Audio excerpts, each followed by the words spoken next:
The Late Night Alternative with Iain Lee on Talk Radio. We have ways of making you talk.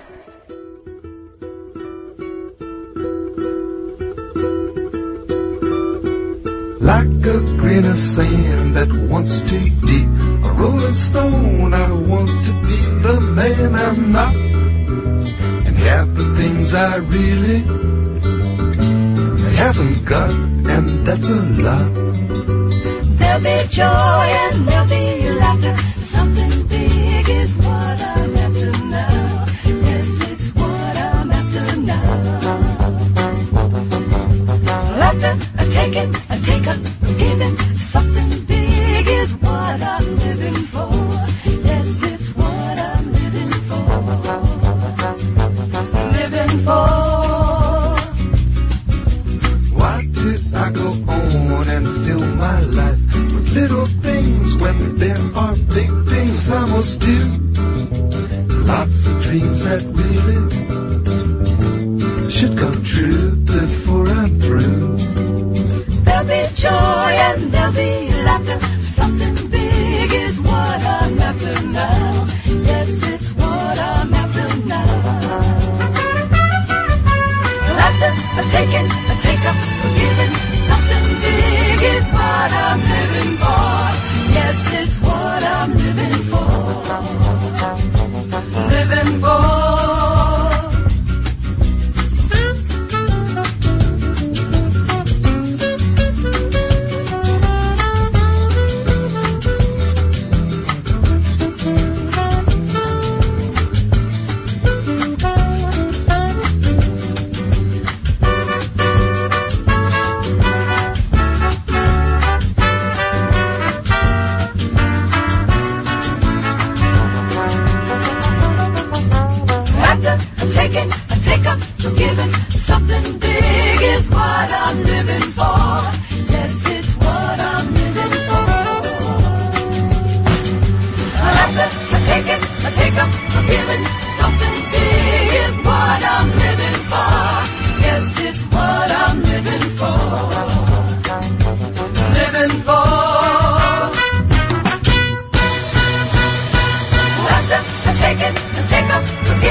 Listener 03444991000. The Late Night Alternative. I'm Iain Lee. Who are you? Katherine Boyle. Sam is answering the phones. Plenty to talk about. As promised, they are making a Bread movie. Who would you cast in the roles of the lovable Scousers? I can't remember any of the cast of Bread. I remember Joey. Greetings. And I remember the Aveline. Aveline? Yeah. There were two Avelines. There were two Avelines. And wasn't it a guy called Jonathan Morris? Wasn't he Adrian? He was Adrian, the poet. Yeah. There was... I sort of had a little crush on him, but I thought he was a knobhead at the same time. He was a knobhead in real life. Oh. 03444991000 is the telephone number if you want to give us a call. So much has happened this evening. Primarily, I've seen an amazing documentary about the amazing Jonathan. You might remember we talked about an amazing Jonathan documentary 6 months ago, if that. Yeah. There's a second one out, right? And I went and saw it tonight with my sister. Thank you, Joe, for taking me. And there was a Q&A afterwards with Louis Theroux, which I can only stick around for a bit of. And I tweeted I'd seen it, and someone went, I'm sure it's just going to be the same as the first one. I went, no. Thing is, I can't really say anything about it because of spoilers, because it is, for those who get my film references, right, big fans of the, Mr. Rogers documentary, not the movie. You still can't buy that on DVD or Blu-ray in this country. And at the same time as that, we saw a film called Three Identical Strangers, and I said that was packed with surprises, right? I think in Three Identical Strangers there are 5 plot twists where you go, whoa! All of which would make a good film. Yeah.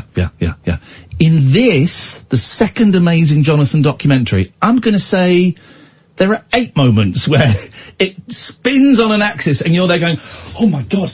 Me and my sister were so tense. Those who don't know, amazing Jonathan is this American comedian and magician and big star in Las Vegas, played over here a few times, and then was diagnosed with this rare heart condition that was going to kill him. And there was a documentary that is excellent and is free and is on YouTube, and I thoroughly recommend it. And then there's this one, and this one is called The Amazing Jonathan Documentary. I can't say anything about it. Because it's amazing. I know Dave, who phones us occasionally, was there as well. He's going to give us a call tonight, and we're probably going to speak in backslang, pig Latin, and try not to reveal anything. It's now on the op play. Yeah, exactly. It was some film. It was some film. But also, I guess we kind of, I'd forgotten that the debate was on tonight. The what's their names? Boris Johnson and Jeremy Corbyn. Those are the gentlemen. I think it's criminal that, Joe Swinson wasn't there. I think she should definitely have been there. It seems obvious to me. But it was these two, gentlemen, shall we say. Look at me choosing my language carefully. And I had the benefit, in inverted commas, of hearing some of it on the radio as I drove in to work this evening, and seeing some of it on the television.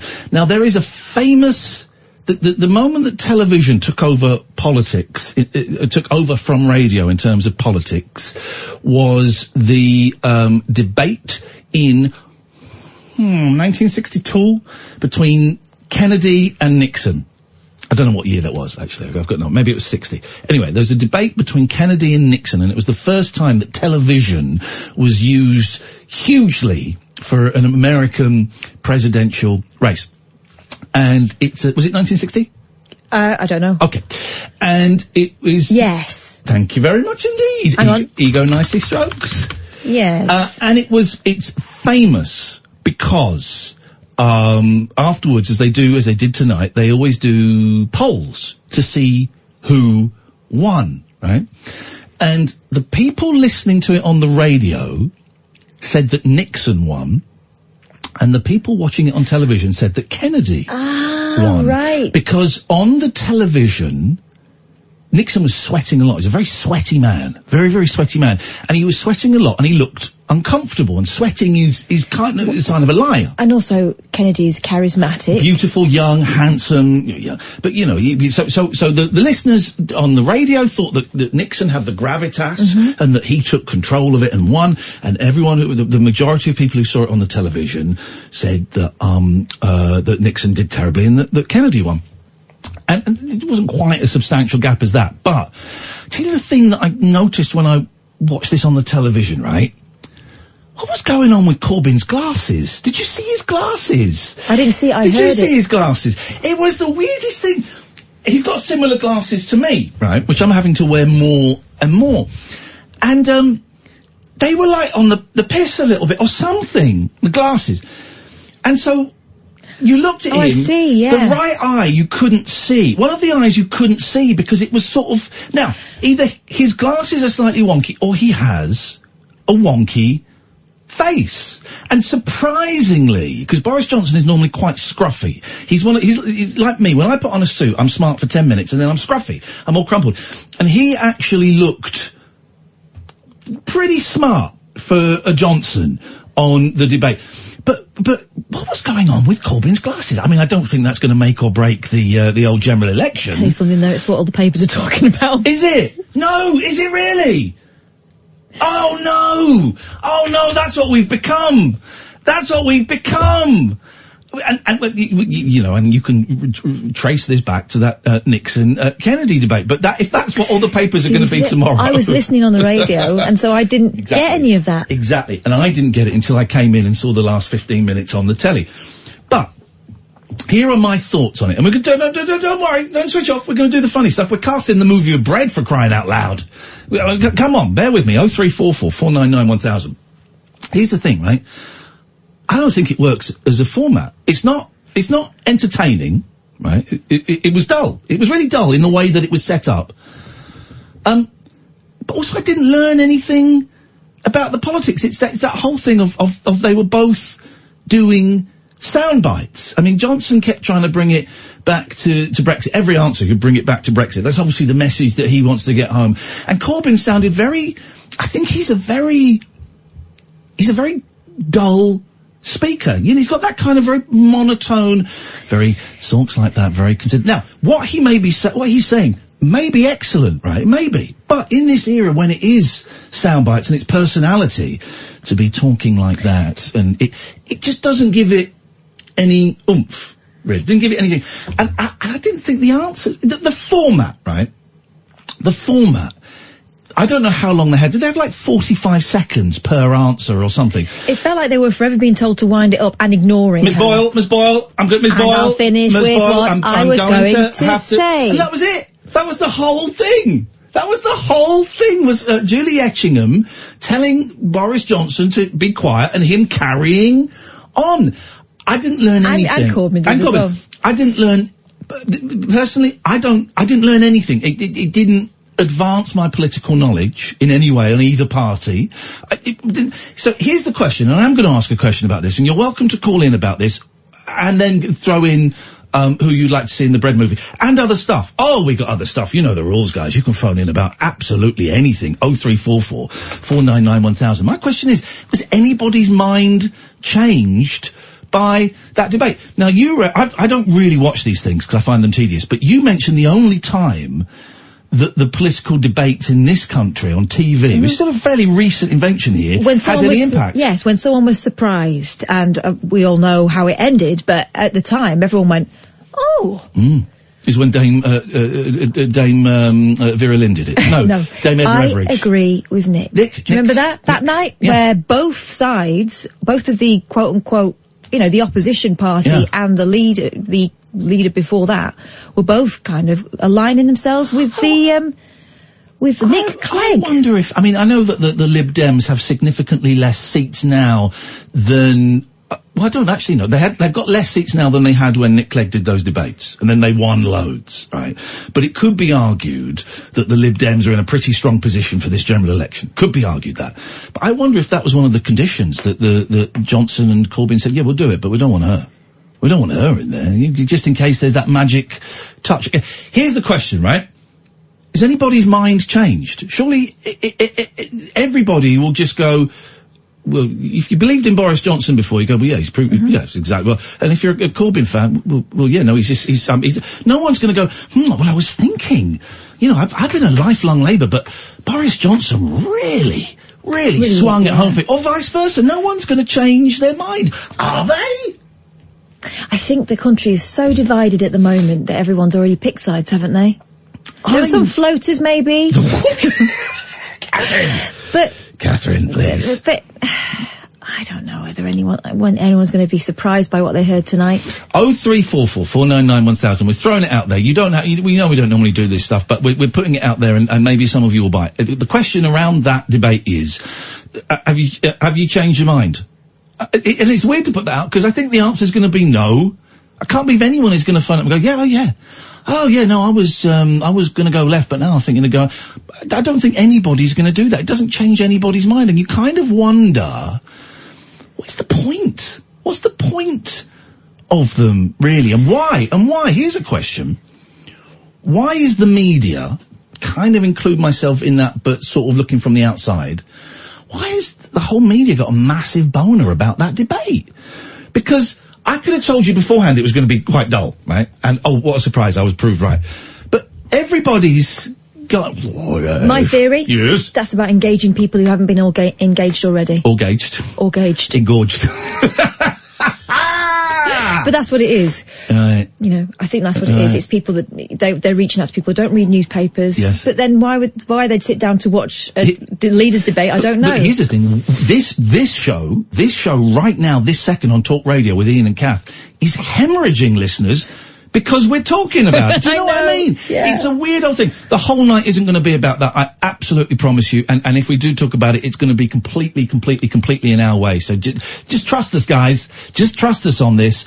So we've got that. Is anyone going to change their opinion? We're going to cast the movie of Bread, and also this film I saw tonight. I found it so powerful. I would like your stories, please, about cinema, performance, plays, something that has touched you deep inside Katherine, please, artistically, because this film today just made me think, what a world. What a world. Can I throw it in? Go, yeah, sure. When was the last time you fell over? 034 4499 1000. We'll get that story after this. The Late Night Alternative with Iain Lee. Unfiltered Night Talk with the original king of unconventional conversation on Talk Radio. I think we're going to have a strange one tonight. I think we're going to struggle to get phone calls. Here is why I think that. Firstly, the switchboard is empty, which it never is at 10 for us. Never Is.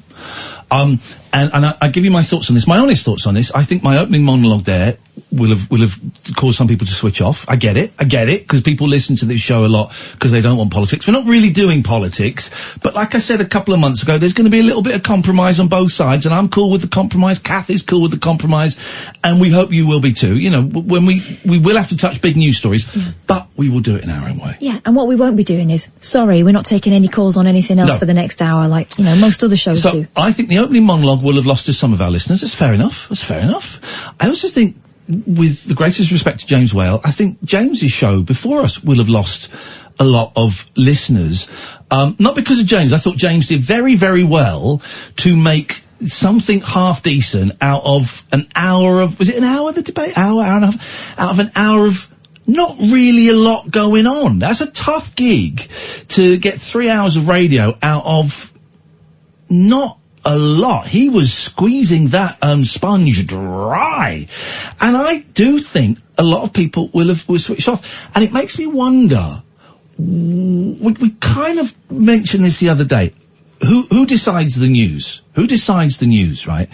So who decides the debate? And it wasn't even really a debate between two party leaders dominates everything. Dominus Sanctus. That dominates everything. You know, it seems a strange old world that becomes a big thing. I don't know. 0344 499 1000. Now, Katherine, we laughed, we chuckled at your little tease before the break, but that tease is hinged in sadness, isn't it? And I was wondering if you could share your sad story with us, please. Are you going to put sad music on? Are you going to put comical falling over music? Of course I am, but you carry on. Fell over, innit? I went to use the microwaves in the public area of the canteen and put my stuff in there, sorted it out, was having a chat with Iain. Mm-hmm. He went on ahead to get the knives and forks. I was holding a plate full of meatballs and spaghetti. Very messy, very red, very messy, very sloppy dinner on a plate. At one point I dropped my fork. I swore I picked it up again. And then, about 2 steps further on, I just went for a complete Burton. Well, I was ahead of you. And I put my boob in my meatballs. I'm wearing a pink silk blouse. One half of it. Boobs and meatballs. I've seen that movie. Round orange boob. I had to go in the... Thankfully, I'm wearing a camisole top underneath. So I went into the bathroom. Lads, we're getting all the informazione tonight. Whipped the old shirt off. And I had to wash it in the sink. I put it on damp. Having tried to dry it off. We haven't got hand blasters in our sink. In our toilets, we've only got... I had a hand blaster last night. The cats weren't in the room. We've only got paper towels. That's a callback. So I'm there blotting my blouse, which by that point, because it's a silk blouse, it was just soaking wet. I had to put it on wet. I've done that before as well. Horrible. And I think I bruised my elbow and my knee. Well, here's where I'm nice. Everyone in the canteen was asking how you were. Is she all right? And I did the age-old gesture of miming a drink. Thanks very much, mate. Saying it's an issue and well, we know about it. But then, because you dropped some of your meatballs on the floor... You scraped them up and gave them back to me. No. I ate those ones, and I put my balls on your spaghetti. Oh.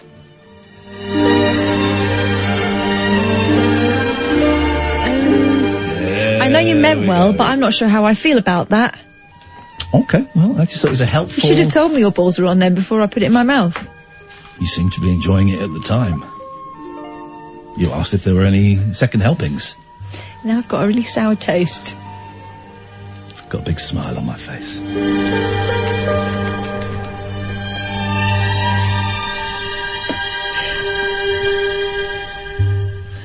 0344 499 1000. Good evening, Danny. Ah, hello, you two. Oh, Danny. I've got 3 things for... Hey? Yeah, hello. Good. I've got 3 things for you if you want them. Yes. Right, first of all, which order do you want them? Do you want the sleeping problem? Do you want the bread situation? I don't care! Do you want them you know them! Tell me them in the order that you think will be most effective for the listener! Can I offer some assistance from a production point of view? Do the important one first, because you might get cut off before you get to the third one. You might get cut off before you do the first one, the way this is going. I'll do the funny one first. Last time I fell over, I knocked myself out. I was getting off the toilet. I put my left hand... You weren't engaged in an activity with James Whale, were you, in the woods? Cheeky boy. Yeah. Miss James! Thank you, darling. He's not saying no. He's not, is he? I put my left hand on the toilet and my right hand on my chair, and as I pushed up to transfer onto my chair, the toilet seat snapped. I fell off the toilet, knocked myself out on the floor, and my daughter come running in from her bedroom into the bathroom to see what was up, and all she saw was me winking at her with my brown eye. Oh my God. What a terrible phrase to describe your beanhole. That is awful. Well, that has mentally scarred her for life. I bet it has. Therapy is required. Danielson. Here's a story that I've been meaning to do for ages, and now I can do it, right? Please don't let it be involving your beanhole. Okay, what was your second point, Danny? No. Right, here's the thing, right? Danny. Yes. Describe your toilet seat. Well, now the government giving me a £5,000 toilet that I can't use properly, but before that, it's just a normal round one. Right. A white one. Right. Now describe a toilet seat, and think hard about this, right, before you answer. Normal round one, right? Now describe a toilet seat in a public toilet. It is held on by 2 of the thinnest pieces of metal, and it is the size for a 3-year-old child. What? Well, no, you're going to school. That's a primary school, not a public toilet. Oh, well, yeah, public toilet ones. They're absolutely awful. Shut your face. Slightest bit of weight and they'll move. It sounds like you've got quite a bit of weight. You buggered up your own toilet. But think about the seat. I'm a chunky monkey. Think about the seat, the bit that your beautiful firm buttocks rest on. It's not round, is it? No! It's pointy at the end. Yes, it's not round. It's not round. It's like a U. So I'm going to draw it for Katherine. Yep. That's a normal one, and that is a public one.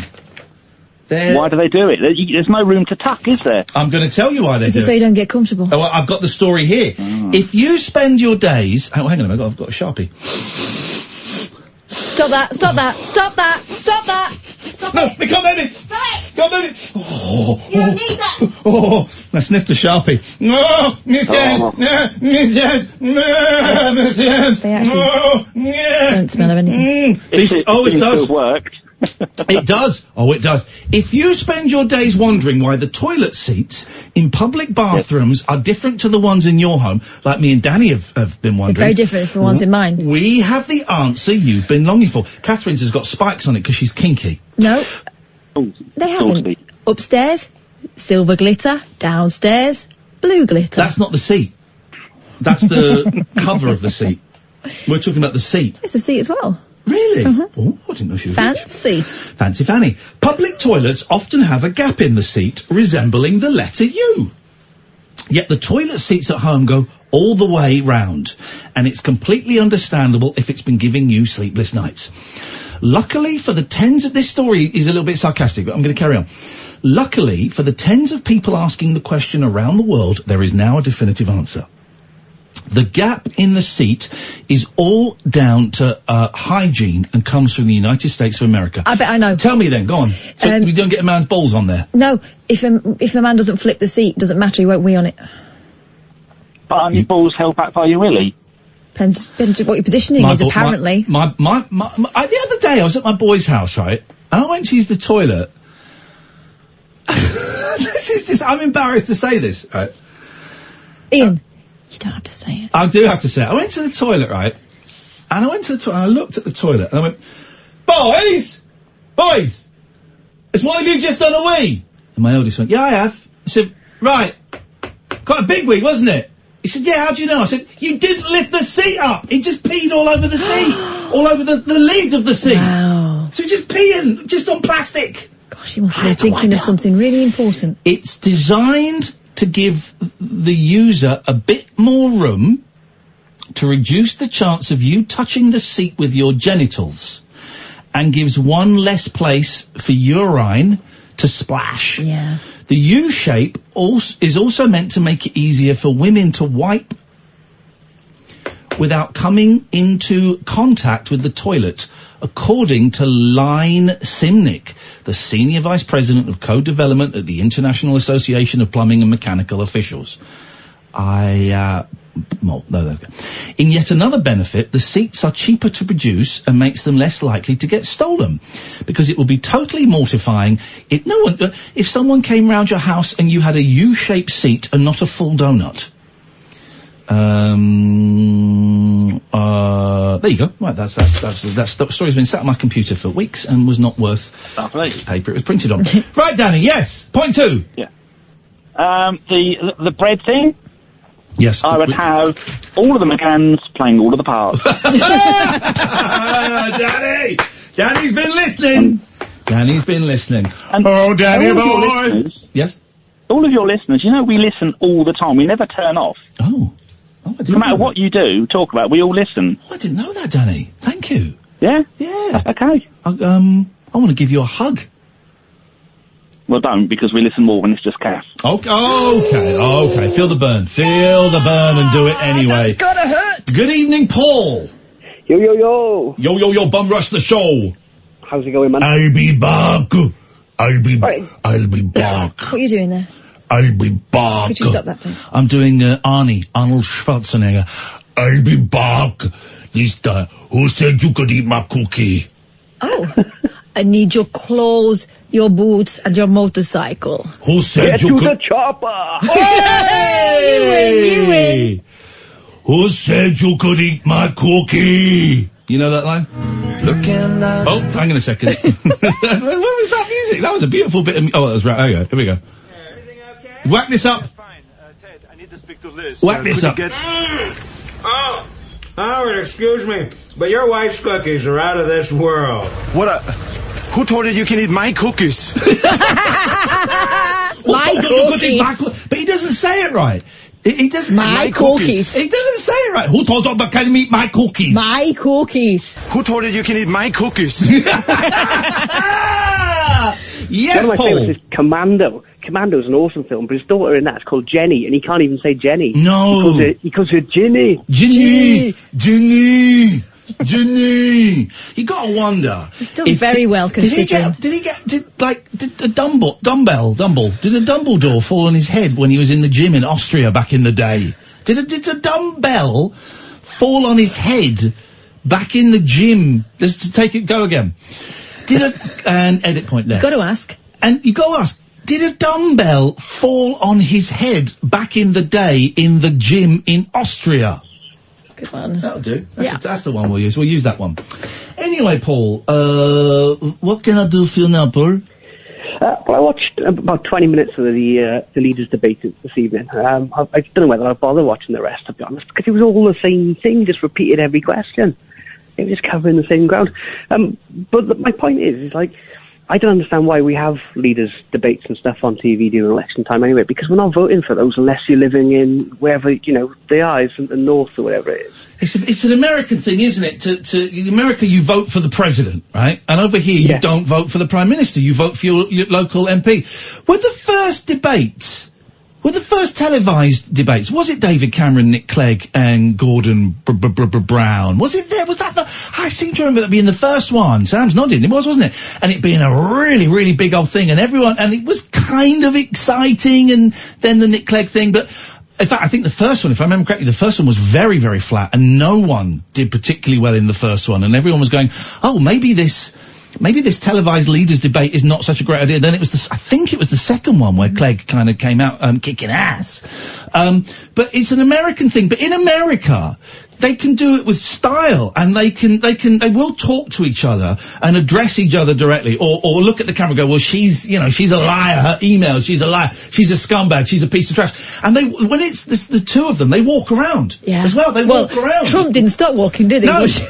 No. Just talking, you can just see him prowling about in the background. But over here, it's so, I would like them to, here's the thing, right, we all know that more people are going to watch I'm a Celebrity tonight than watch that bloody debate. So let's bring in some live crocodiles, let's bring in electricals on the testicles. They had podiums, right? Yeah. Give them a buzzer. Yeah, we got, buzz in.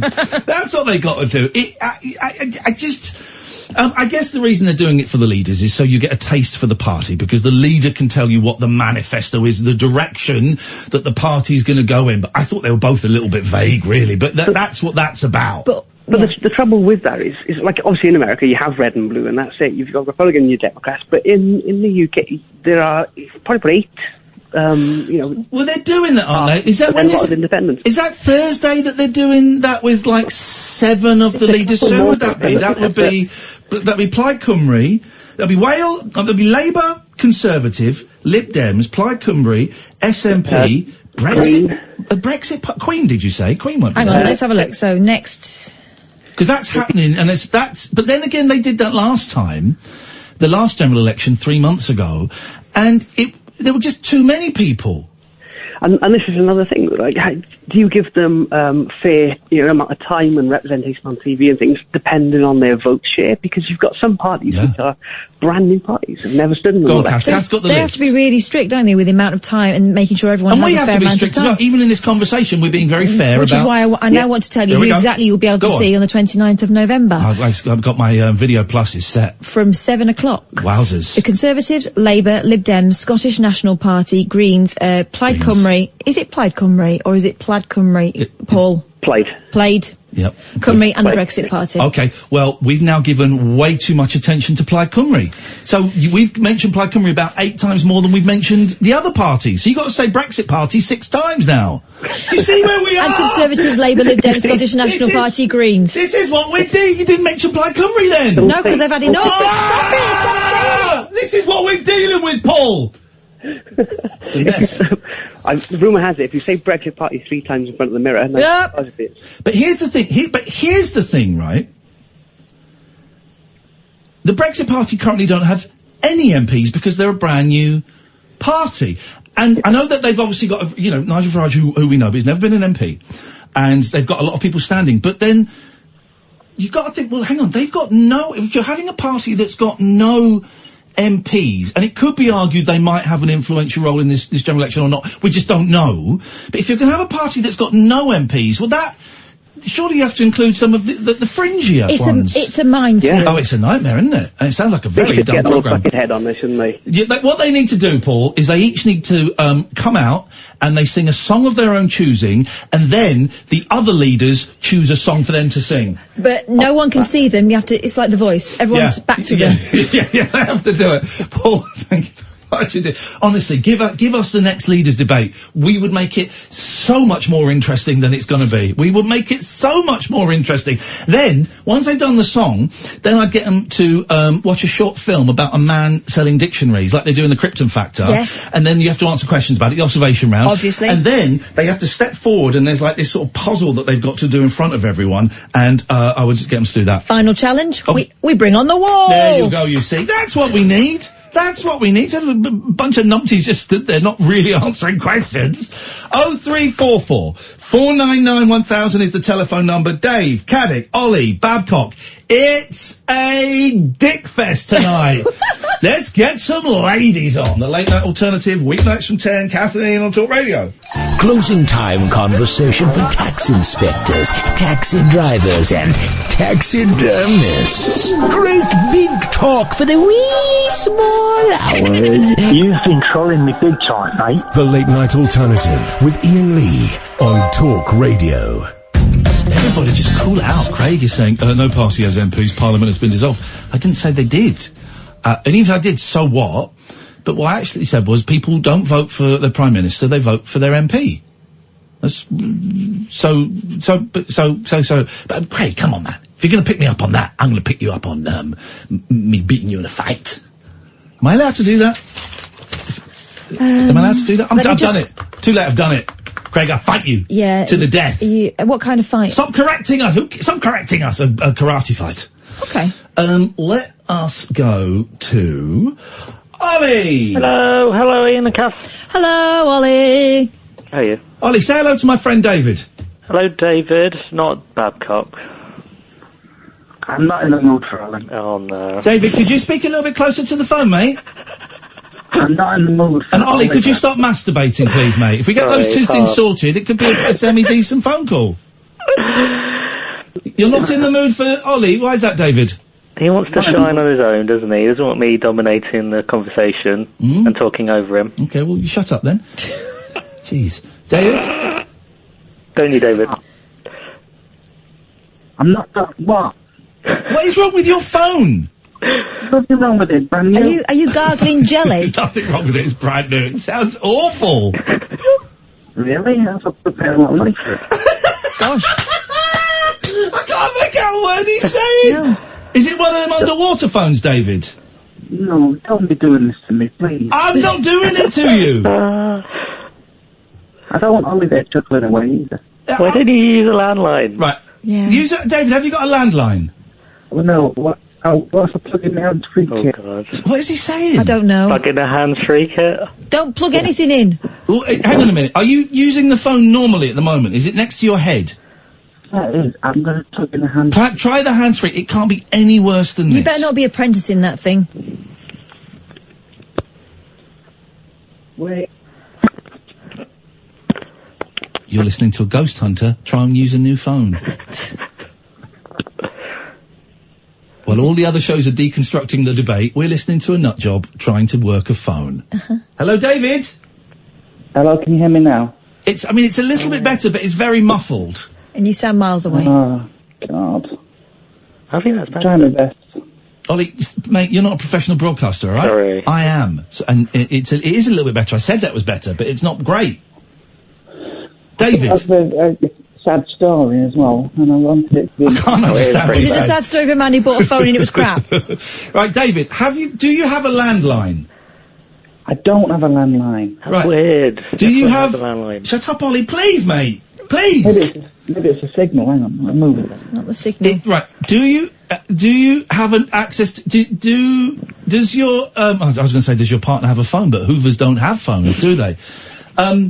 Is there another phone that we could call you on? No. Right, well, what am I supposed to do? Is this not any better? Oh, it's worse. Right, take their hands-free off. Right, one sec. Wait, jeez, this is terrible. What a palaver. David. He's ruined my phone call. David, could you write us a letter? Oh, I was really excited for this as well. You can't hear me at all. We can hear you now. And that's better. I mean, it's adequate. Don't say better. Right. Well, you've ruined it because I'm in a somber mood. I've not ruined it. You've ruined your phone. Your crappy Korean phone has ruined it. It's not Korean, actually. Where is it from? China. Is it a Huawei? Yes, Huawei. Hacked. Huawei hacked. That's Ollie saying hacked. I think it was Ollie. It might have been China. Can Ollie just flip off, please? Ollie, flip off, mate. Right, David, tell us your thing. Right. About a month ago, I became a part of the Rotherham Independent Mediums. And, Rims? Yeah, they laughed it up. Rims. Yeah, you know the first, you won't be the last to make that joke. Okay. We'll change the name then. It's obviously a problem. I've not got any power sharing it, right. Okay. And last night, I took part... David Babcock, Rims. So he signs all his letters and his emails. Damn, David Babstein, lots of love, David Babcock, Rims. Bracket Rims. Yeah. Oh, tee. Right. Yes.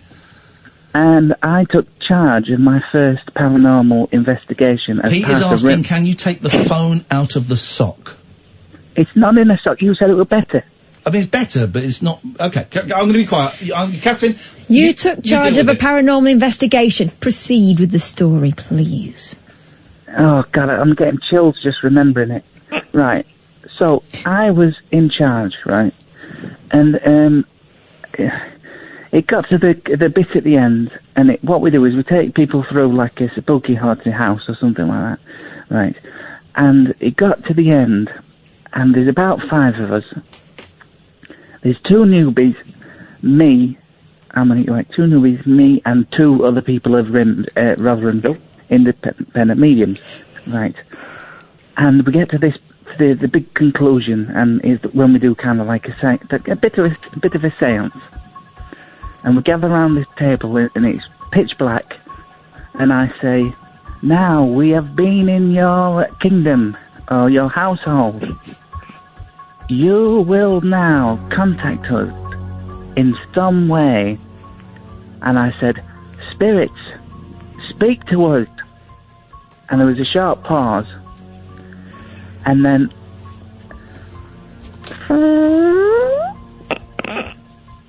and I farted. Oh. And the 2 newbies who were just like kind of some girl and a boyfriend who thought they'd come along for a laugh, they start chuckling. And I'm there, my face is going so red. Barry. Who's Barry? He's a fellow member of RIMS. Would you say he was a senior RIM? He's a senior member of RIMS, I'd say. Who got into RIMS first? You or Barry? Barry was the fourth RIMS. Okay, and he showed you the the right ropes, you, yeah?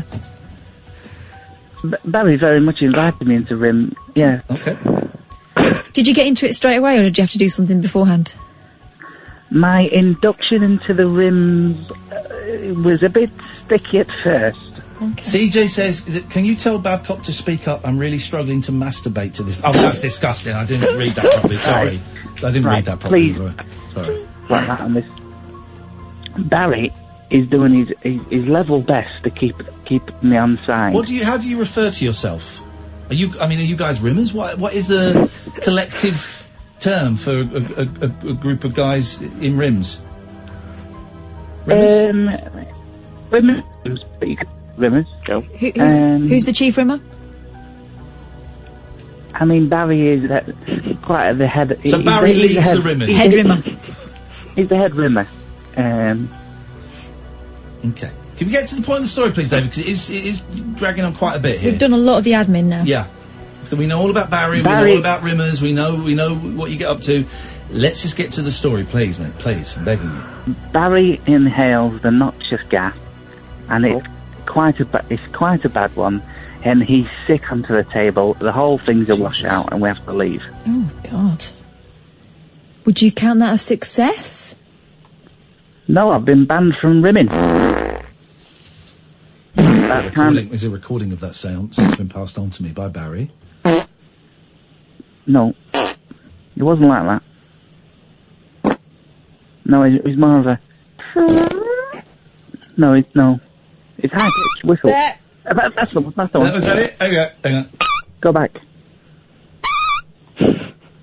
So, no, I could go... So, if you could... I can play it. I can do it as it happened. Okay. I'll go... Spirits, we have been inside your house for quite a while now. Please, let there be some kind of sign.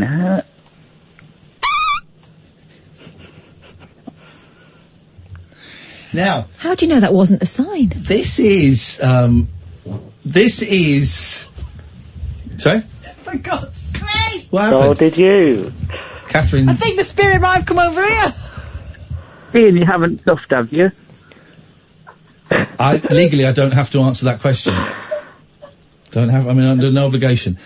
But there is #Fartgate is a big thing on Twitter the last couple of days. There was a news report on American television, and midway, I wonder if we can find it. Hang on a minute. Midway, let me look up Fartgate. Hang on. Fartgate. Alan, David, John, stay there. Here we go. Here we go. This is apparently there's a live fart during this report on MSNBCDE. Here we go. Chris, so far the evidence is uncontradicted Why can't I that hear the president. It's one-legged. How are we going to hear the fart if it's one-legged? Well, I heard it. Use taxpayer dollars to ask I can't hear Ukrainians it. to help them Can cheat you hear that? Yeah. an election. Could you hear that, boys? Could you hear that? Could you hear that, David? David? Hello? Am I Ollie's there? rubbing a balloon, it Oh, sounds like. Right, well, I can't hear it. All right, well, okay. I can't hear the fart though. I just heard a dude. Right, well, we've not got to the dude yet because I can't hear fartgate clip. Hang on, because I want to... Okay, here we go. I heard the fart. Chris, so far, I the can't hear evidence the words. is uncontradicted that the president used I can't taxpayer hear what you dollars. say it. I can. Genuine. The fart. Shut up. Right, can you turn the mics off and speakers on? Because I want to... Chris, so far, the evidence is uncontradicted that the president used taxpayer dollars to ask the Ukrainians to help him cheat an election. No! That's like a comic fart. That's got to be dubbed on. That's like one of the ones that I play. Well, someone tried to make an excuse saying it was someone's phone vibrating, but that ain't no phone I've ever heard before. So David, sorry, what was the point of the story, mate? Oh, I don't know. I give up. Okay, perfect. I love that. I like that. I like that attitude. That's what got us. That's I believe they call that the Blitz spirit there personified. Ollie, what would you like to say?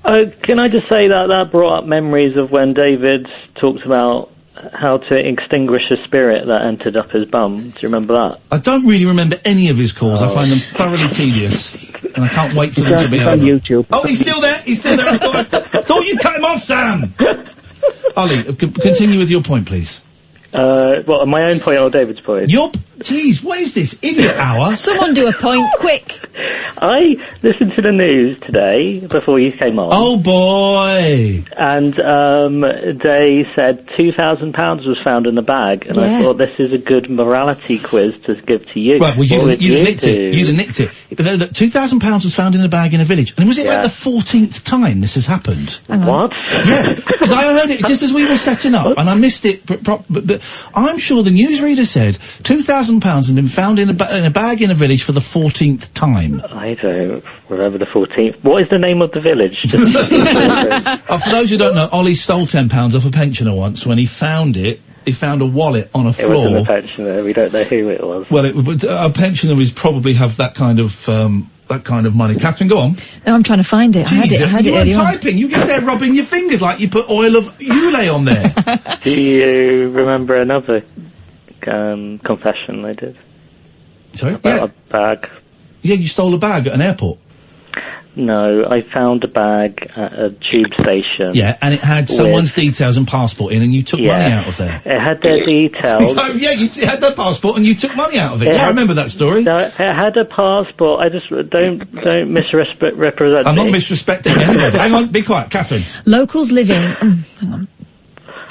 And by the way, guys, can I just say, the amount of legwork me and Katherine are putting into this phone call to make it halfway entertaining, I mean, you owe us some money. My phone call, David? Both! This is from the Argus Online, if you want to read along the I love the Argus catalogue. But the Press Association 2019 claiming responsibility for it.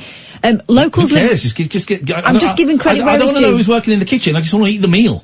Locals living in a village where people have found 13 bundles of £2,000. Yes, sir! I was right! And handed them in. So what we're saying is, someone's not handed it in and found it. Yeah. Said the first they knew about the mystery was when police announced it on social media. Gossip about the puzzling series of events in Blackhall Colliery, County Durham, had not spread beyond a few rumours about money being found. The village, made up of a long high street with rows of terraces off it overlooking the North Sea, once had a thriving pit and has retained its sense of community, locals said. Until a post on Durham Police's Facebook page on Monday, no one appeared to know an anonymous donor had repeatedly dropped off bundles of £120 notes in clear plastic cash bags, leaving them in communal areas such as the local park, outside a church and behind shops. It's been happening since 2014. And the last time was on Monday, when detectives went public with their inquiry to find out who was behind the random generosity. Police have contacted the local bank and post office and tried to trace the donor from fingerprints, so far without success. Right. Detective Constable John Forster said, We even had the theory that it could be a lottery winner who's decided to pay something back to their local community, but the truth is we don't know. A lot of Jamaicans there, are there? I hope that by going public with this, we get some answers rather than whoever's behind this suddenly going quiet. I really don't think this is corrected to criminality because people in that game are very careful with their money and they can account for every penny in my experience. Stay there, guys. We're going to get to the bottom of this. David, come back. Who are you ringing? I'm ringing Blackhall Colliery. I think they're a bit busy. Hello, Blackhall Hardware. Hello, my name's Iain Lee. I was on I'm a Celebrity a couple of years ago. We're on Talk Radio right now.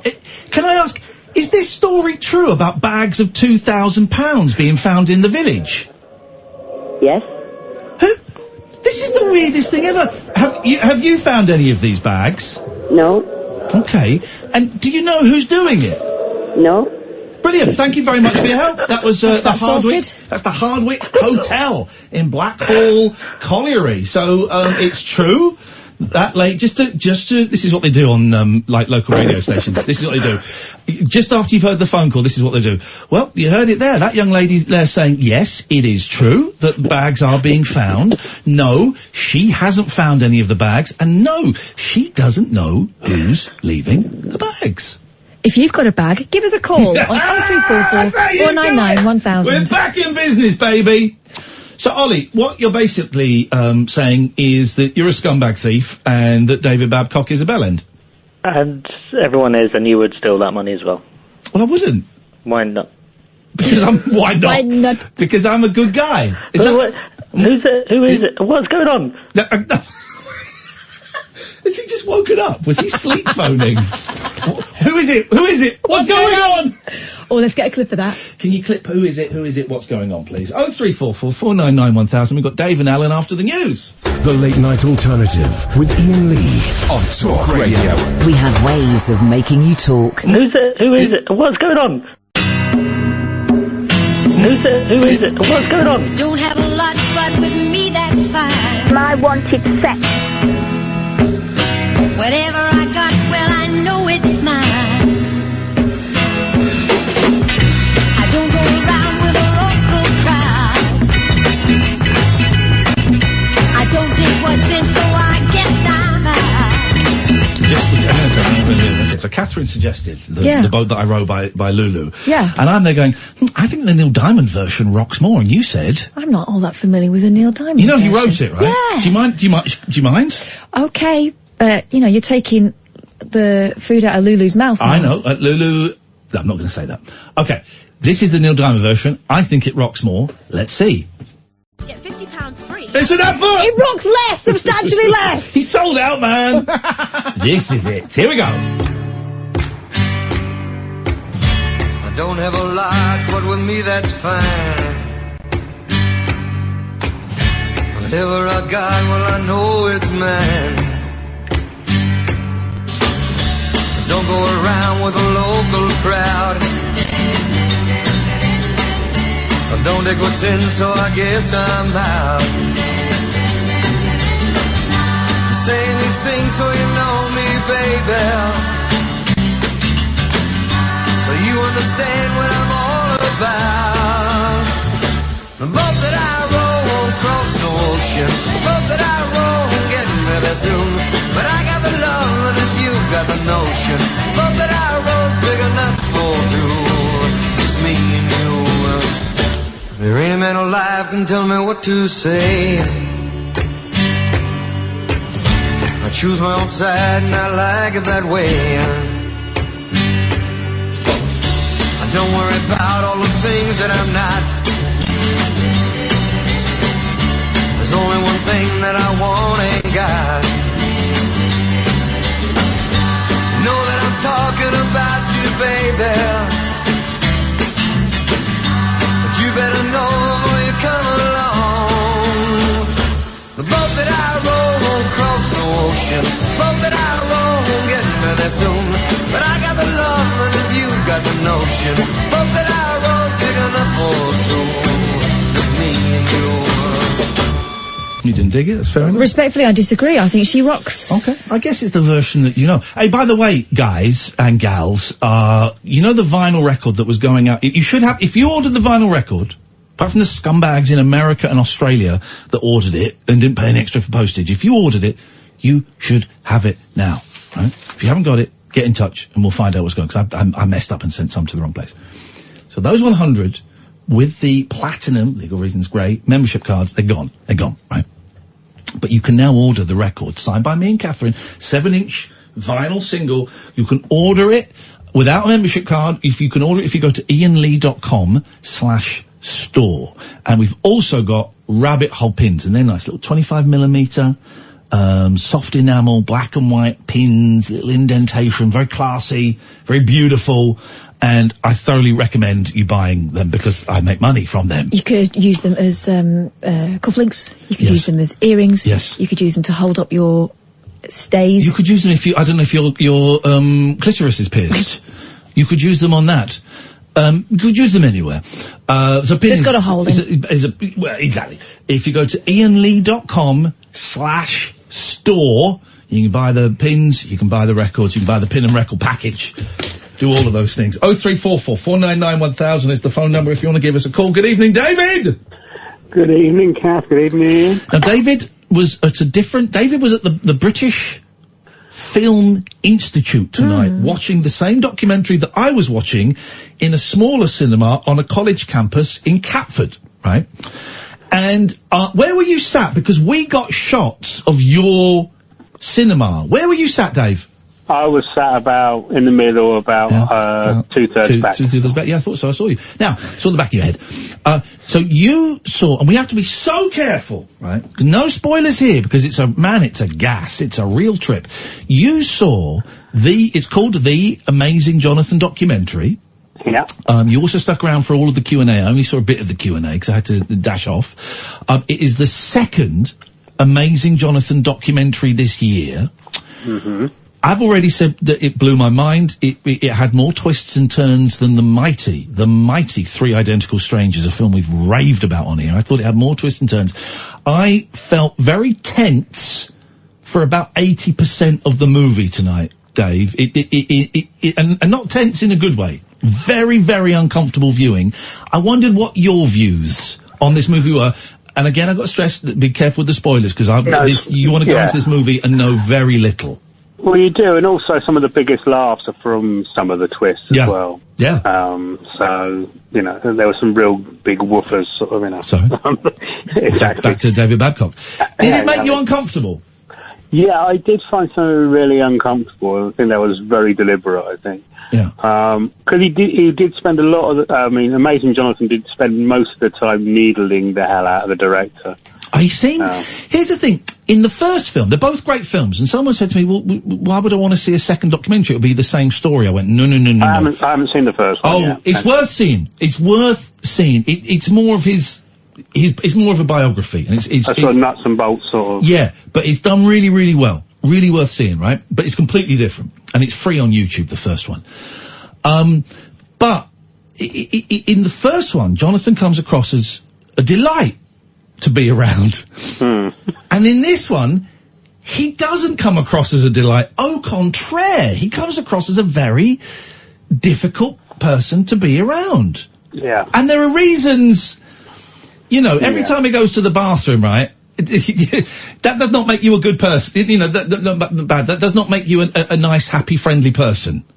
Yeah. It's, I'm trying to be so vague. What was it like there watching it with, 250 people? Yeah, it was great. I mean, people were sort of great laughs at certain bits, and really, you could tell the uncomfortable bits, people were sort of shifting in their seats and sort of, very quiet during some bits of it.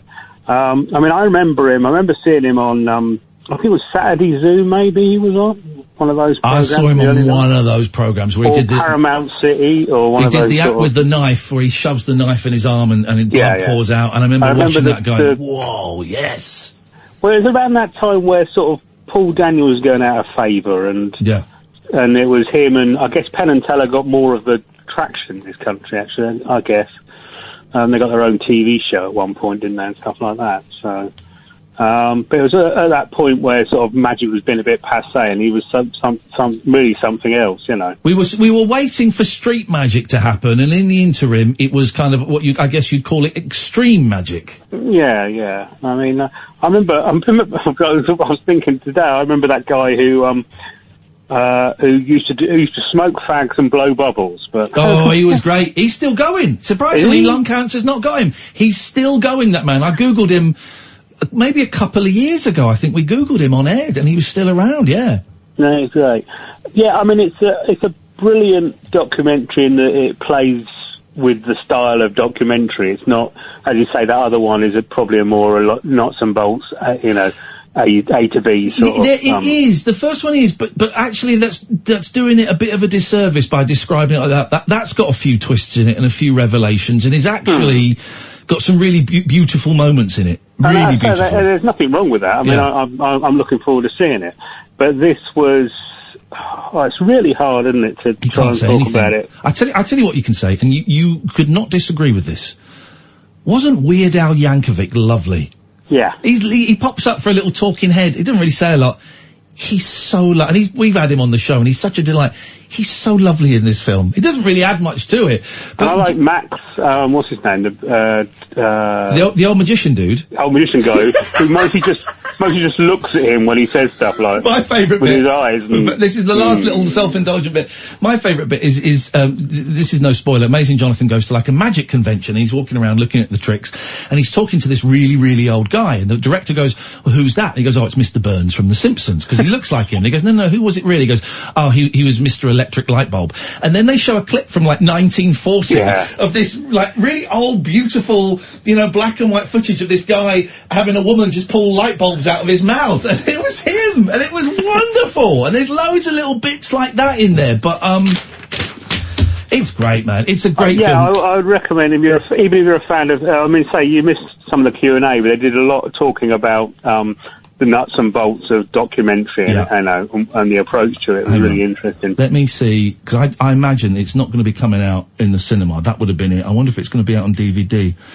I mean, they're bound to. I wouldn't be surprised if they use that Q&A tonight as an extra for something. You know, they were filming it, weren't they? So. The Amazing Jonathan documentary. It's doing a little bit of a run. It's doing a little bit of a run. I would really recommend you check it out, even if you've seen the first one. Yeah. Because, you know, it's an entirely different film. I think the first one is I'm glad I watched them in the order that I did. But the first one, I think, will fill in a few blanks that were missed in this. I think they both go hand in hand together, actually. And anyway. Dave, nice to talk. I'm going to end it there because we're going to say something that we're going to regret. Like, I love you. I hate you. Some film. You know, sometimes Mr. Rogers, The Three Identical Strangers, I was so lucky to see those within weeks of each other. And, you know, just to be blown away by the story, the storytelling, the intricacies, and I'm sat in this tiny cinema with my sister, and there are 6 other people, and, I feel privileged to have seen it. Absolutely privileged. I want to see when it comes out on DVD, because, we will have some of that. 0344 499 1000 is the phone number. We've got a few calls on the line. I tell you what, shall we open up, Problem Corner? Yeah. Okay. First of all, first, a cab off the rank in Problem Corner. It's Stephen in Glasgow. Good evening, Stephen. Yeah, hello. Hey, Stephen, how's it going? Did you go to the meeting today? Well, I mean, do you remember the phone call we had last night? No, not really. Well then, Stephen, listen, this is what I'm going to have to do, what I've done to someone else, I'm going to do again. It feels like there isn't any point in you calling us. Because last night we had Katherine and I spent quite a lot of time, looking up Narcotics Anonymous meetings for you and finding ones that were local to you and going through it with you. I've got a CAT team leader. Yeah. But you meet him tomorrow. Yeah, you don't remember the phone call last night. So with respect, what's the point of me wasting 10 minutes of my show and my breath if you're not going to remember it and pay attention? Do you know what I mean? Feels like a waste of my time. I know. I know what you mean. It also feels exploitative. If you know, we got a bloke on that doesn't remember a whole 10-minute phone call where we talked about recovery and stuff. You don't remember it. Well, that feels exploitative to me. That I'm exploiting you. So I have to be really careful. I have a duty of care to the people that call in. And if I think that you're not with it enough to remember what we're talking about, well, you don't remember what we talked about last night, Stephen.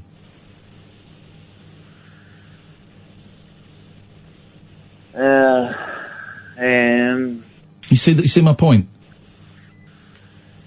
Yeah. You don't remember what we talked about last night? Yeah, it was just something that Kath said on, when she was filling in for you and she was mentioning the Cocteau twins. Okay, well, we're not talking about the Cocteau twins. Right. Do you know what I mean? If you don't remember anything that went on last night in this phone call, right? Were you actually mugged? Yeah, I was, yeah, Ian, I was. Okay, because I'm now struggling to believe anything, right? No, I know, I've heard you before, I have heard you before, you're pretty cynical, and yeah. No, I'm not, no, I'm the least cynical person on the radio. But when I spend 10 minutes, counselling someone with an S and an E, counselling someone, and sharing my experience with drugs and going online and looking up meetings for them, and they don't remember that phone call, I have to wonder whether everything in that phone call was bollocks or not. Here's my problem I've got, Stephen. You put it well, I know I do. Here's my problem I've got, right? Two things. One, it's a waste of my time. It's a waste of my time and it's a waste of my listeners' time. 10 minutes of the show last night is dead. Because it meant nothing to you, right? It's a waste of time. I think that's a wee bit harsh, Ian. Okay, well, I'll let you come back in a second. I'm just putting forward my thing, right? The second point I've got is it feels like I'm exploiting you. I got 10 minutes of radio out of a bloke who doesn't remember it. That makes me feel very, very uncomfortable. You can come back now.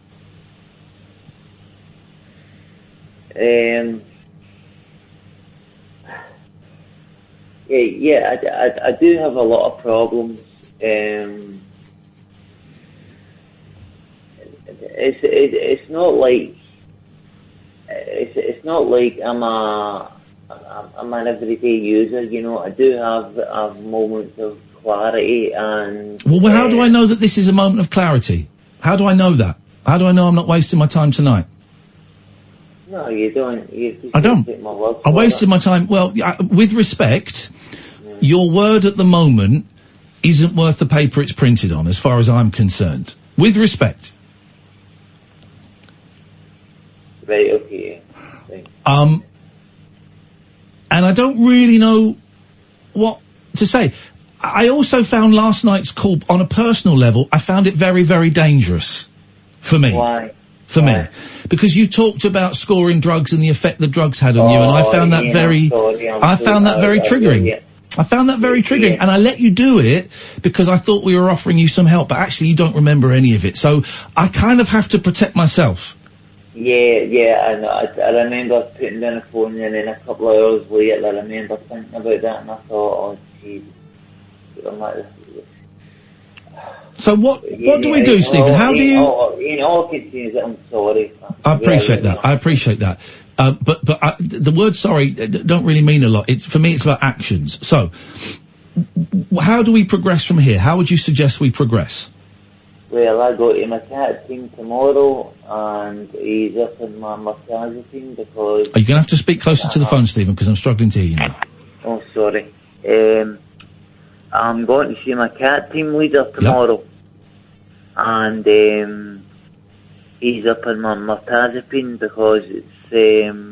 Okay, okay. How do we progress?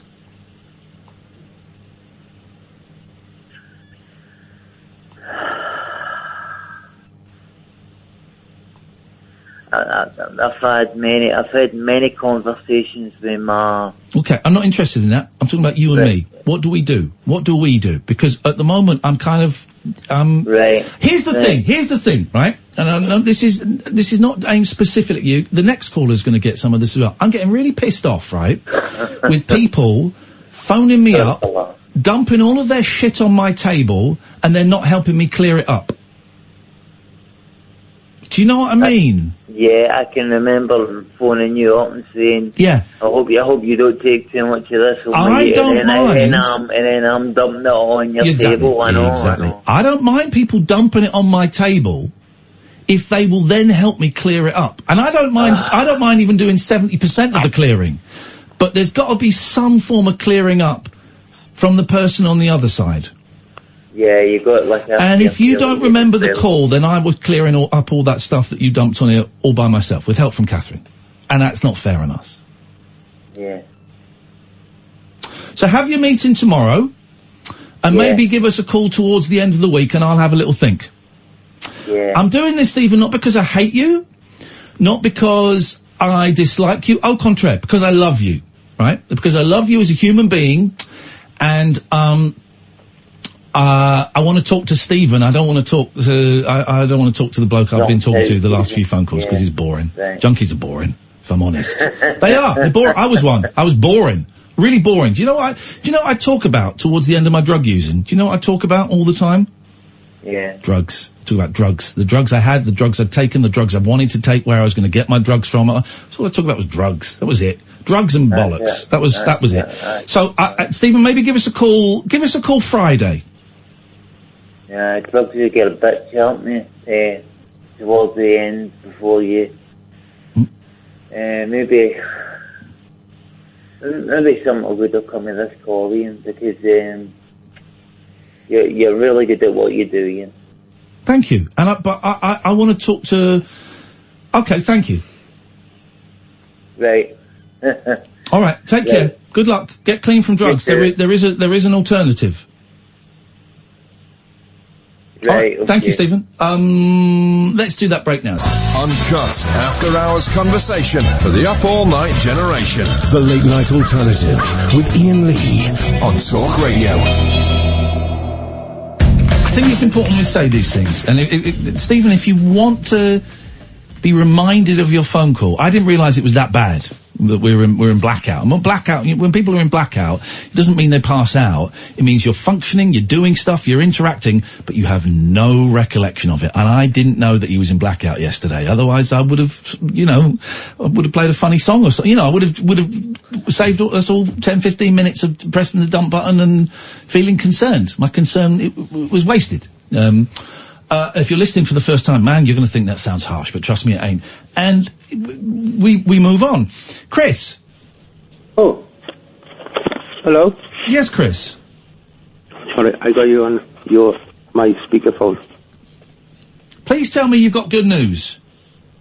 Yes, I've always got good news, I'll have you know. Okay, let's hear what your good news is. And let's hope that it ties in with what we talked about last week. Well, you assume that it's bad news. Well, it's good news for me, I think. Go on then. Oh, right. See, when I speak to you... No.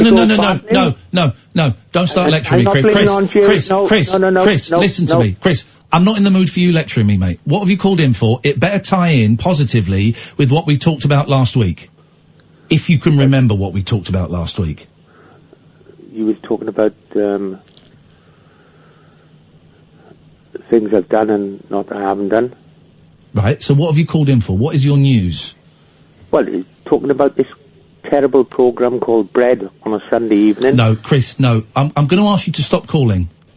Again.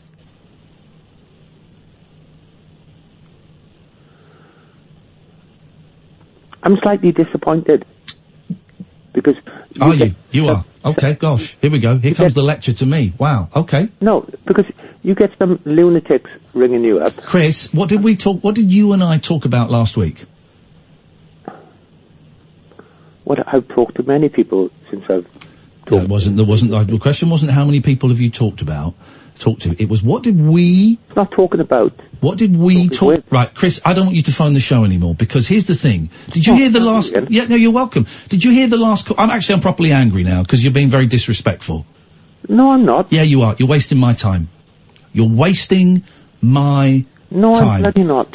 Yeah, you are, Chris. You are. You're one of those people, like that previous caller, like others, that comes and gets up on my desk, takes your trousers and pants down, squats and does a shit all over my desk. Now, there are some people there are some people...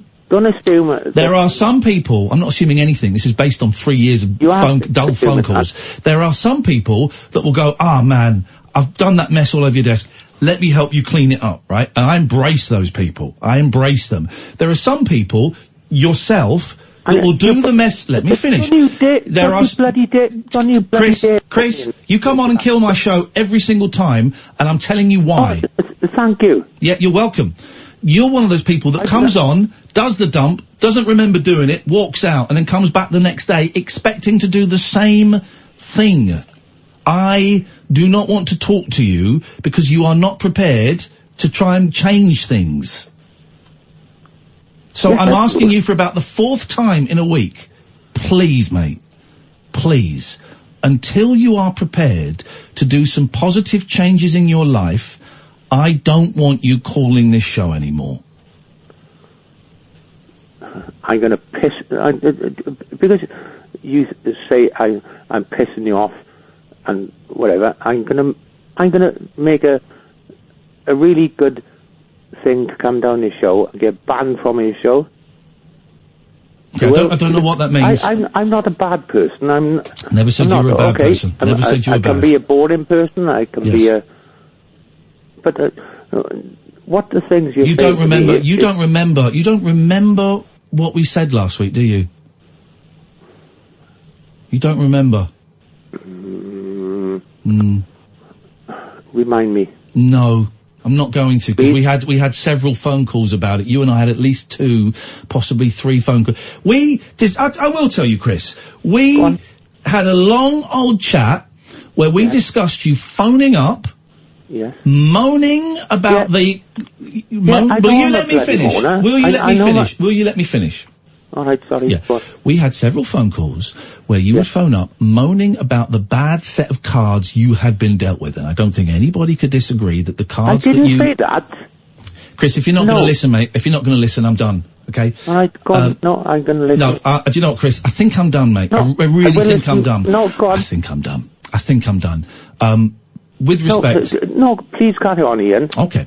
We had several phone calls where we discussed the how miserable you can be with the bad set of cards that you have been dealt in life. And we had some wonderful people that phoned up to share their stories of coping with blindness, of coping with disability, of coping with bad luck, of coping with depression. And you phoned up and dismissed all of those calls immediately. And I said... No, I didn't. I said, I do not want you ruining my show anymore if you are not prepared to do something to turn your life around. That makes me sound awful. I didn't dismiss anybody. You did. I remember it. You don't. Well, if I did,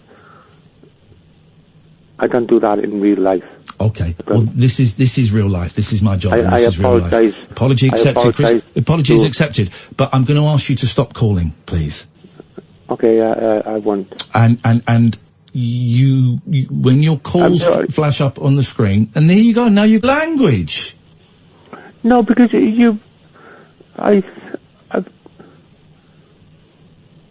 I've never dismissed anybody. You did, Chris. I remember it, mate. You did. No, I bloody did not. Chris, you don't even remember the phone calls. You came on after an hour and 10 minutes of people talking about their experiences, and you said, "Who said I was depressed? I'm not depressed." That wasn't what all the stories were about. All right. And I offered to make phone calls for you. And you said you knew which phone calls you needed to make. And I said, call us only when you've done that. And then the next time you didn't remember having that conversation. All right, I'm sorry. Chris, I want you to be happy. I want you to succeed in life, okay? I want you to be able to do whatever you want to do. I want you to be able to live your life as freely as you can with the limitations that you have got, okay? But, I feel that by you phoning us up constantly, that we... I don't ring you up constantly. I feel that by you phoning us up as regularly as you do, that we are not helping your life. If anything, we are actually making we are allowing you to stay in the rut that you have got yourself in. So, Chris... You can do me a favour. I'm trying to order things from French Click. Okay, I'll tell you, Here's what you need to do. Phone your local RNIB or similar support organisation and work out a way to get some support so that you can do these things for yourself. No, I just tap with my Brilliant, white Chris. cane. You're fine then, aren't you? You do that, mate.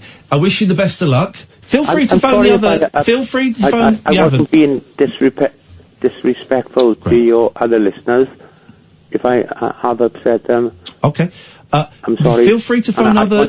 Okay, it's great. Feel free to phone other radio shows on this station, but if we see your number... What? Are you trying to push me to LBC? I don't want to ring those. You don't... Okay. If we see your number coming up between 10 and 1, Monday to Friday, we won't be answering it. Unless it's to tell us that you've made a phone call, you've made a connection, and you are making a change. Please don't give up on me, guys. Don't give up on yourself. Thank you. That is the message. We're not giving up on you. We haven't given up on you in the last 3 years. You've given up on you. No, I haven't. Yes, you have. You've given up on you, man. I used to work. I know. Well, you know. I know all of this. Do you know you could do it again? Did you listen to the conversations we were having last week? There are people who thought their lives were over. And they're not. I didn't say that. There were people who said their lives were over and they are not. And there are people who thought they would never work again and they're not. And there are people who thought that their lives were useless and they found that with a little bit of assistance from the right place, for a short time, wait, not for all the time, but don't let your pride stand in the way of the rest of your life, Chris, because you have still got a lot to live and you don't have to live like this. I done it yesterday. What are you going to do tomorrow? That's the important thing, Chris. It a display over in the shop. What are you going to do tomorrow? I've done it again. What are you going to do tomorrow? Well, it another display over the shop. Chris, what are you going to do tomorrow? Are you going to make a phone call to someone who can make a difference? No. Are you going to try and get on this show and not be spoken to? No. Well, no, I got this lady, she's gone to Marks and Spencer's for me. So I got nice food coming in. Well, that's good. That's something to look forward to. Chris, listen, I'm not doing this because I hate you. No, it's the opposite. Sometimes you've got to be cruel to be kind, Ian. Thank you. You need to sort yourself out, and we have really, really tried, and I think we've come to the end. I hope I don't come... Well, I am coming across as being very... moany-mini. So, I look forward to speaking to you when you've got something different to tell us. I know. I do apologise. Sorry, guys. Don't apologise. The best way you can apologise is by making those phone calls tomorrow. All right, then. But don't ban me from this show, please. I'm going to ask you not to call us again, because it's unfair. Oh, don't say that, Ian. I've been saying it for quite a while, Chris. It's unfair on everybody. No, it's not. I will be the judge of that. It's unfair on almost everybody. There we go. Make the phone calls, Chris. This isn't working for you. Chris swore at us then.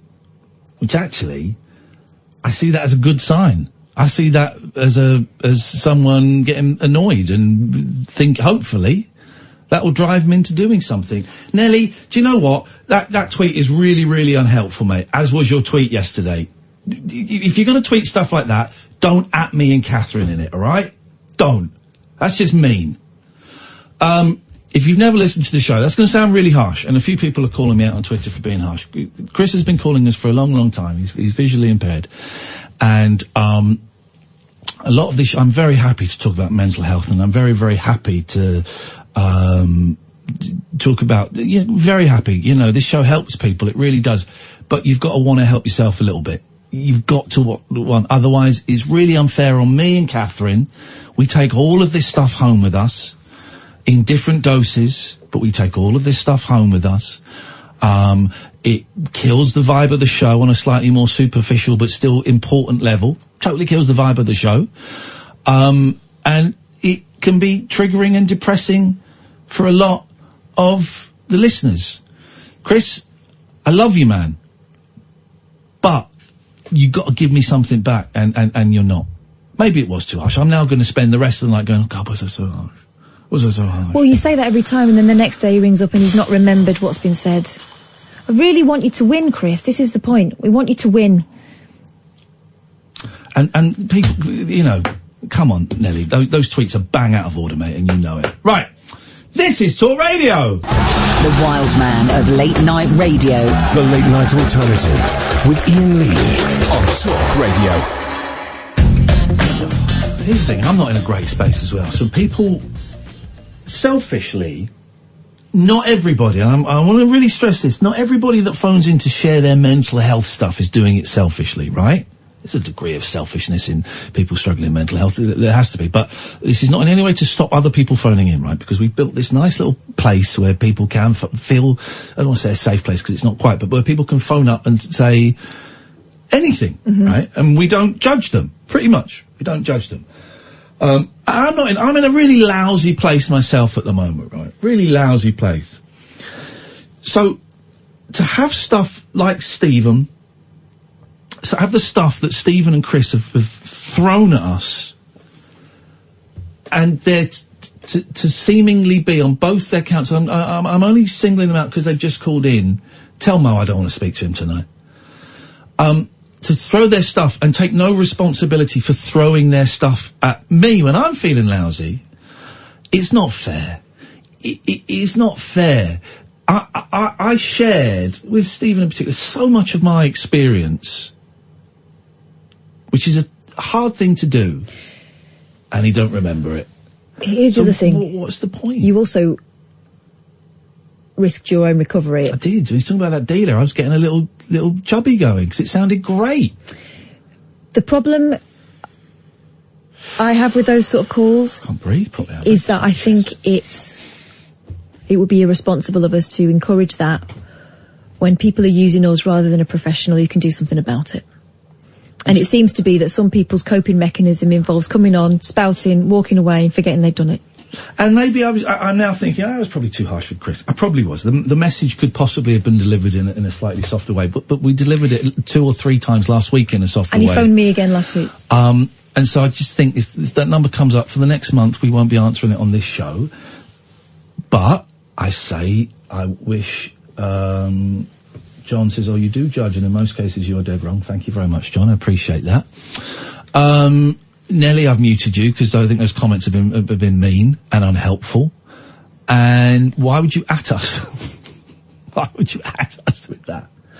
You know, I'm a little bit lost for words, but I won't be in a second. Here's Caddick. Hiya, boss. Hi, Gav. Hey, Alan. Have tickets out for Birmingham Rabbit Hole. The Birmingham Rabbit Hole, we've sold 39 tickets. That's a good start. The Cardiff Rabbit Hole, we've sold about 12 tickets. So come on, Wales, we're coming to you in March. Buy your tickets, iainlee.com/event. We've only got 15 tickets left for the London show on December the 14th. Oh. I'm looking forward to that one. Because am I still coming to that one? To which one? The Birmingham one. Your name is on the door, buddy. Nice one. Your name is on the door, Alan. And if you don't show up, I'm going to break your legs. No, I'm looking forward to it. You better look forward to it, otherwise I'm going to break your legs. Don't be breaking anyone's legs. I'm going to break... Can I not break Caddick's legs? No, he needs them. Turns out, Caddick, I can't break your legs, but I will give you a Chinese burn. That's allowed. A Chinese monkey. I don't know what that involves. Anyway, you were talking about the election earlier. Yes. In our constituency of Birmingham Edmonton, it's multinational entrance. I didn't understand a word of that. I think he's saying that do you mean all of the people standing in Birmingham? Different religions. They're all different religions? Yeah. Oh, that's beautiful. What a world. What a country. Our current MP, the Labour MP... Should we not? Should we not? No, we shouldn't. I wasn't even listening. Of course we shouldn't. We can't talk about it. No, but... No. Okay. No. Moving on. Excellent. It's not a Juba. Moving on, not that swiftly. Yeah, Juba. No, I was doing my only impression. Oh, by the way, David Babcock has shown some real wisdom here. Have you seen that? To those people, you're the diet pill and not the regular exercise and balanced diet. David Such a wise man. Babcock. That almost earned you, he's hashtagged it Babcock Truth, but he spelt truth wrong. Is this the thing about the Hoover of his taxi? Yeah, no, he didn't have it up his jacksie. He had it. He had his penis in the Hoover. Don't try that. But one up the jacksie at the same time. Well, I've had a Hoover incident myself because it was a love bite. Hoover gave you a love bite? Yeah. Where? On my neck. Okay. Wowzers. Hang on a second. Alan, say hello to my friends Pat and Clive. Good evening, Pat. Good evening, Clyde. Hello, Alan. How you doing, mate? All right. Not bad, thank you. Is that a Geordie accent? Sorry? Is that a Geordie accent? George accent? Why is he... Geordie. Caddick, are you presenting the show? No, I just called in as normal. Oh. Very good. You should team up with Cat. I've had experience in hospital radio in the past. Oh. Well, what you should do, like we saved Kath's shows last week by coming in and helping her out. You should come in as well, Alan, and help Ian and Kathy out like we did. I didn't know you helped them out. Yeah, but we're waiting to get paid, though, because Clive's on PIP and we need the money. Well, don't get me started on PIP. I tried for that and I got turned down.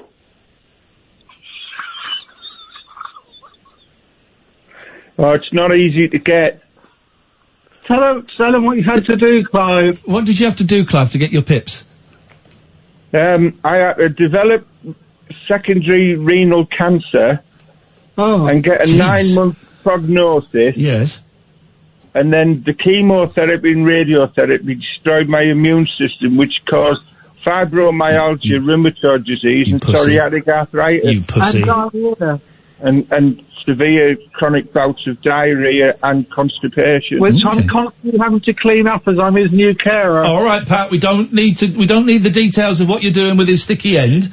But then did you get your PIPs, or did you have to do more? I mean, it sounds like a relatively simple process, but I thought people were complaining it was tricky. And then I applied, got turned down 3 times, and then I had to go to a tribunal. Yeah. It took 4 years in the end. Yeah. Okay. And now I get an extra £55 a week. So you're quite. So what you moan? I don't understand what you're moaning for, Clive. Oh, I'm not. I enjoy it. I spend it on Jane McDonald memorabilia. Lovely. Jane McDonald didn't say. Sorry, Alan? Jane McDonald is lovely. We're on a Jane McDonald cruise, Ian.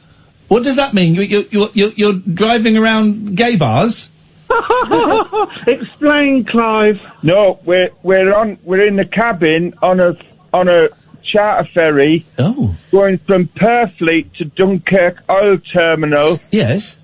And Jane McDonald, well, she was on board to do a cabaret at midnight. Yeah. Pat decided to hide in a wardrobe and look at her when she was getting dressed. And she had a size 12 stiletto, Ian and Kath. and then she started spraying herself with VI poo. Oh, that's good, that stuff. You use that, don't you, Katherine? Gets rid of the stench of your stools. Yeah. Wow. You said her legs looked like a road atlas of the Pyrenees, didn't you, because of her varicose vein? Oh, don't be nasty about her. That's what you said. I'm going if you talk nasty. Don't be... But Pyrenees, pair of knees. Good one. Yeah. You know what happened? He got caught, and now we're locked in the cabin. Oh. And Jane McDonald's helicoptered off the ferry. She was just doing Winner Takes It All and doing the splits, and then she got taken away. Yeah, she does it so well. You really should treat our celebrities with a bit more respect. I did. I was as quiet as a mouse in that cupboard. Okay, well that's fair enough then. I apologise. He even Vaselined his zipper. Okay. God. Okay. I think that's gone a bit too far, isn't it? It's gone a little bit too far, isn't it? If Alan thinks it's going a bit too far, you've gone a bit too far. Alan. Yes. Are you on Grindr? I am not gay. You should get Grindr, Alan. You would go down. No, I can never love a Kindle on Grindr. Okay, all right. I was on Grindr. I completed it. I got to level 2 and then I gave up. Did you? Yeah. Were there any zombies on your Well, I was in Crawley and there was plenty of zombies on mine. Okay. Well, Alan, thanks for calling. Thank you. There we go. Pat and Clive, it's nice to talk to you. We've not spoken for quite a while. No, did you hear us on last week's Saving Kath's Job? I don't listen to Kath's show. It's I like good radio. I find it tedious. Nor did anyone else buy it. But listen, we managed to save it for her. We came to the foyer. Oh. I didn't know you'd moved to LBC. Yep. Yeah, I told him that. But we helped save it by some wit and repartee. Yep. Okay. Oh, now listen, we've been practicing. We haven't got it quite off pat yet. Yes. But would you like us to ring in next week and do our special balloon dance? He's giving us the option. I mean, the answer I want to say is no, but I just wondered how cruel. Ian, hello. Ian, you've let me do a lot of things on your show, and you're not going to let us do this, Oh. Hang on, you're not. Hang on, let me work that out. How many negatives is that? So that means you are going to let us. I mean, if we're really sure, you owe us because we I owe you. Because we did the show on Thursday and Friday night. Yeah, we saved the station. But it's not my show. I wasn't here Thursday and Friday night. I was lying in a heap in bed crying and wondering what the point of existence was. Well, I was earning double bubble. Yeah. I tell you what, if you call in next week, if we're quiet on calls, we'll let you do your balloon dance. Oh, stiffy. Listen. Do you want a video of it sending or putting on your YouTube channel? No. Could we see it first? See if it's suitable? I don't want to see it. Oh, yes, you do. You want to see me and Clive in Speedos? Right. I have to use 12 balloons because I'm slightly larger gentleman. Yes. And John uses 4. Who's John? Who's John? So there's 3 people. There's 3 people in this troupe now. Exactly. John's the choreographer. John blows everything up and gets them hard. John is my friend who blows the balloons up because I haven't got the lung capacity and Pat smokes too much. Well, you did have the lung capacity last night. Okay, thank you very much. Thank you very much. Waiting for that. There we go. There's no need for that. Disgusting behaviour. Did we do the 22? Fine. In that case, we'll go to. There's no reprieve, Ian. We'll go to Jessie. Good evening, Jessie. Hello. Hello, Jessie. How are you? I wish that I was dead. No, don't say that. I do a little bit, but I'm all right. Go on, Jessie. What you got for us? I've put together 4 words that describe you, Ian. Oh God. Brave. Let me write these. Is one of them windy? Shut up. Let me write these down. Brave. Courageous. Courageous means the same thing. Inspirational. Oh, yeah. And kind. Okay. Do you like that? I was hoping they'd be like fit or sexy or something. Sounds sexy. Oh. Jessie, did you get we sent your record to you. Did you get it? Thank you very much. You got it?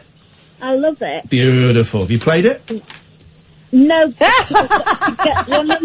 I've got to get one of my carers, who's one of your fans, who's seen you twice, to bring his record player that'd be so I kind. can play it. The people that love it most so far, Jessie, the people who haven't listened to it.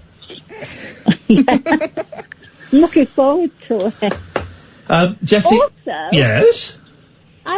Ages ago, day after I spoke to you both, I sent you both an email about the private.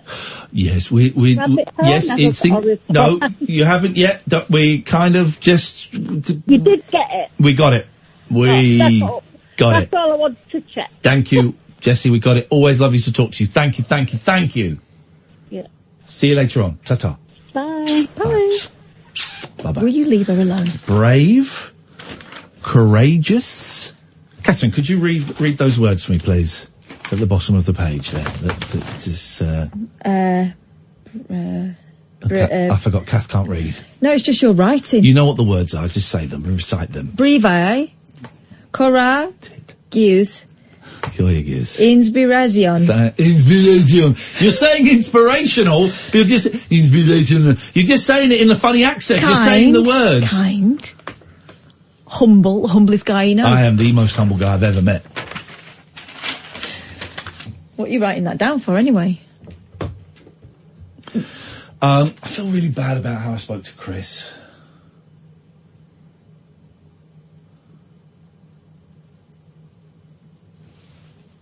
How do we fix that? Well, you could give him a ring back during the news, off air. Yeah, let's do that. I apologise for the way I spoke. The message is true, and the message stands, but maybe I was too aggressive with I don't think you're aggressive at all. I think you have to be direct, because as we've found in the past, it doesn't register. But if you're feeling uncomfortable about it... I'm feeling very, very uncomfortable. Give him a ring. Feeling very, very uncomfortable. And, I've got builders coming tomorrow at 8 o'clock in the morning. Is that a euphemism? No, literally got builders, people were still talking about, the strawberries. It was a big moment. To be fair, Iain ate the strawberries and then wanted to admit it straight away. Who on earth does that? Says Nozzy. People are in a really weird, insane environment. Even Ert and Dick said that's weird. I get lost. No, they didn't. They said it was hilarious. Yeah, get lost. Also, Nozzy, is that your real face? I'm a funny guy. And also, Nozzy, are you Muhammad Ali?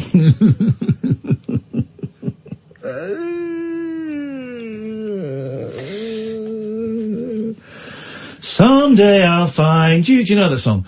Moonlight behind you. True to the dream I am dreaming. As you draw nearer, I smile, a little smile. For a little while, we shall stand hand in hand. Someday I'll find you. Oh, we're going again. Moonlight behind you. True to you. What you know? Do you know that song? No. It's a great song. I don't know if I'd recognise it if I did know it. Oh, shut your face. This is it. Hang on, I've got it. Here we go. Howard, excuse me, but your wife's cookies are out of this world. Who told you you can eat my cookies? No, that's not it, sorry. Someday I'll find you, moonlight. What's it called? Someday I'll find you, I guess. I'll find you. Oh! Here we go. I've not heard this version. Here we go. She's not the original. We're going to be late for the news. Who cares? I don't care. She's not the original. I'll play the original in a minute.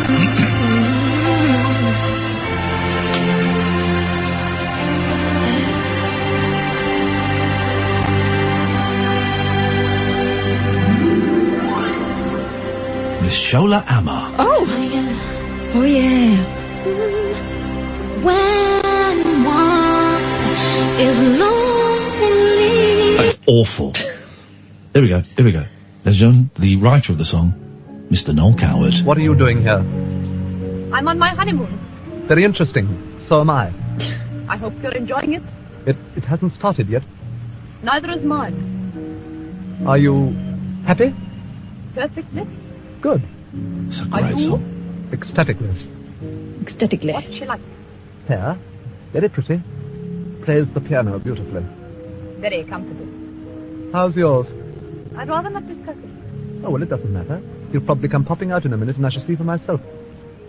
Have you known her long? About 4 months. We met on a house party in Norfolk. Very flat, Norfolk. There's no need to be unpleasant. Your reflection on her, that of course she made it flatter. Your voice takes on an acid quality every time you mention her. I swear I'll never mention her again. I'm sure they'll start singing soon. Don't worry about the news. Keep off yours. Thank you. Here we Not at all. That orchestra seems to have a remarkably small repertoire. When are they going to stop this and go at it? I don't know. Here we go. Ladies and gentlemen, please welcome to the stage, Mr. Noel Coward, the master. Someday I'll I'll find you, moonlight behind you, true to the dream I am dreaming. As I draw near you, you'll smile a little smile. For a little while we shall stand hand in hand. I'll leave you never, love you forever. All our past sorrow redeeming. Try to make it true. Say you love me too. Oh, it's great. Someday I'll find you again. What a song! You know, it's about being gay. A lot of his love songs are about being gay in a world when it was illegal and unacceptable to be gay. So on the face of it, that's a great romantic song between a man and a woman. That's a great song. And you look below it, you go, oh shit, right. Next hour is Noel Coward Hour. This is Talk Radio. The Late Night Alternative with Iain Lee on Talk Radio. We have ways of making you talk. Sorry, I was trying to do so. I spoke. Let me guess. We'll sort out Lulu. Let me sort out Lulu. Hey, lads. I spoke to Chris. I was trying to do several things. I spoke to Chris. Chris is cool. All right, we're all cool. Everybody's cool. Chris is not offended. He's not upset. He's cool. He's going to keep on listening, but he's not going to call. But he's cool. I think that's best for everybody. Here is the inferior cover version of The Boat That I Wrote by Scotland's diminutive pop star Lala. Don't have a lot, but with me that's fine. Whatever I got, well, I know it's mine. I don't go around with a local crowd. I don't dig what's in, so I guess I'm out. I'm saying these things so you know me, baby. So you understand what I'm all about. The boat that I row won't cross the ocean. The boat that I row won't get there soon. But I got the love if you got the notion. The boat that I row, take it up for two. Me and you. There ain't a man alive can tell me what to say.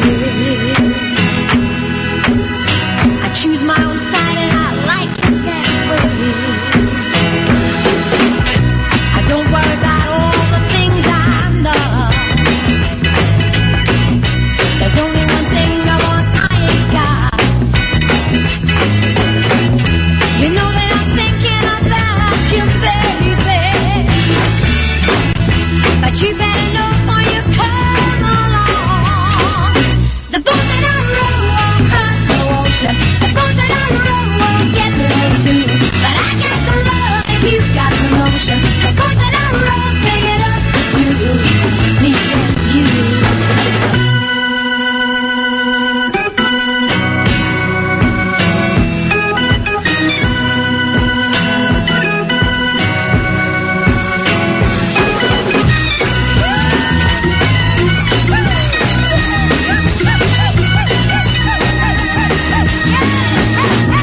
I'm saying these things so you know me, baby. So you understand what I'm all about. The boat that I row won't cross the ocean. The boat that I row won't get there soon. But I got the love and you got the notion. The boat that I row, take it up to me and you. The boat that I row won't cross the ocean. The boat that I row won't get there soon. But I got the love and you got the notion. The boat that I row, take it up to me and you. Lulu. I sat at her feet. Well, she's a very. I interviewed her for a show that never got aired. Very charismatic, very sexy woman. And I sat at her feet in the green room while she told us tales of David Bowie and pops. It was just wonderful. I mean, really, she is a woman. I think you can verify that, yes. 0344 499 1000. Welcome to the Noel Coward Hour. This is going to blow your mind. It's Steve from Glasgow. Good evening, Steve. Hello, Ian. How you doing? It's a different Steve from Glasgow. There's more than one Yeah, Stephen. it's a different Steve. There's more than one Stephen in Glasgow. I'm good, mate. How you doing? Oh, good, all good. I've just finished the Tobolowsky files. Whoa! Hang on a second. Let me recap. Right, so Stephen Tobolowsky, he is an actor, and he pops up in so many things now. I was watching something with the boys the other day, and he was one of the voices in the cartoon. I went, he's everything. He's everything. And I said, that's my friend Stephen. He's in the film Groundhog Day, which they've only seen half of because they found it a bit boring. But my boys then went, oh yeah, he's the guy that gets punched in the face. They recognised his voice. And that's how I explain him to everybody else. He was on the show, and he does this brilliant podcast, the Tobolowsky Files, where it's him recounting very theatrically these wonderful stories about, growing up. You've done all of them? Yeah, well, I first discovered them through your podcast. I spent a lot of time with you and Kath in the bath. Oh, cheeky monkey, but I don't mind. I'm getting a new bath. I'm looking forward to it. Stephen! Apologies. Right. Go on. I caught myself there. Yeah, you got me into day 5. You got me into... I thought about day 5 before. Oh, day 5 is good. Well, listen, then you're going to love... This is my recommendation tonight, and I don't know when it comes out on DVD... but it's called The Amazing Jonathan Documentary. There's another one, which is also great, but the one you have to see now is The Amazing Jonathan Documentary. It is incredible. I will look that up tomorrow. Are you on Twitter, Steve? I am, but I don't know how to work it. Oh, okay. Well, if you because Tobolowsky's on there and he will reply to people, and if you send him a little tweet saying you've done his whole podcast, he will probably reply saying thank you very much. Oh, really? Because I know he does it. I know he does the Edinburgh Festival once in a while. He does it once in a while. If he comes over, man, I'm going and I'm kidnapping him, and he's going to come and sit in that chair right there because he is an amazing storyteller. Amazing. Hey, nice one, Steve. Thanks for letting us know that. I appreciate it. Are you coming? You're doing a tour again? Are you coming to Glasgow again? Yeah. We're coming to Glasgow. Hang on a minute. I'm going to tell you the date we're coming to Glasgow. It's not for a while, but if you book early, it helps us out. We are IanLee.com/event. We are Cardiff in March, Birmingham in April, Brighton in June, Manchester in July. We are at the Glasgow Glee Club on the 23rd of August. Doesn't that sound like a lifetime away? But it will come and go very, very quickly. Yes, I'm looking forward to it. Nice one. I actually got a ticket for the Flying Duck, and I missed it. I forgot about it. I bought it that early. I forgot about it. You didn't miss the greatest night in our. It was a weird old strange vibe. One. They weren't really ready for us. It was a good show. It was a good show, but it was we're in a better venue this time, I think. Cool. Nice one. Look forward to shaking your hand, Steve. Thank you, mate. Right. Good night, buddy. Have a good night. Cheers. Thank you very much. There you go. That was nice. You finished the Tobolowsky. Do you know I'd forgotten about them actually. I finished them. They're brilliant. He stopped doing them, you see, so you've got time to catch up. Guys, everybody just cool out. Yeah. Tough crowd. There's a new Office Hours Tim Heidecker podcast out today. I devoured that. It's like this is a phone-in show. But he gets to call the callers the C word sometimes. And I was listening to it in my car thinking, I'm so jealous. You also never hear him apologise for being rude to the callers. No, but then he doesn't have to follow the rules of Ofcom he doesn't. Common decency, which I do, because that's what I am. Do you want should we have a little bit of Noel Coward? Should we educate ourselves? Should we have there's been Noel Coward. Okay, let's okay, let's have some Noel Coward. Let's do some Noel Coward. Let's educate you. The rap music, or the pop music, or the drum and bass, and all the drill. We know a lot of drill artists listening to us. Put down your drills.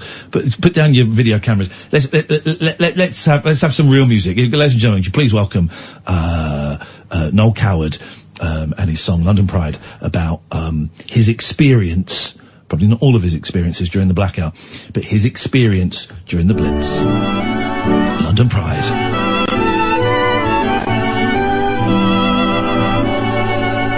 London Pride has been handed down to us. London Pride is a flower that's free. London Pride means our own dear town to us, and our pride it forever will be.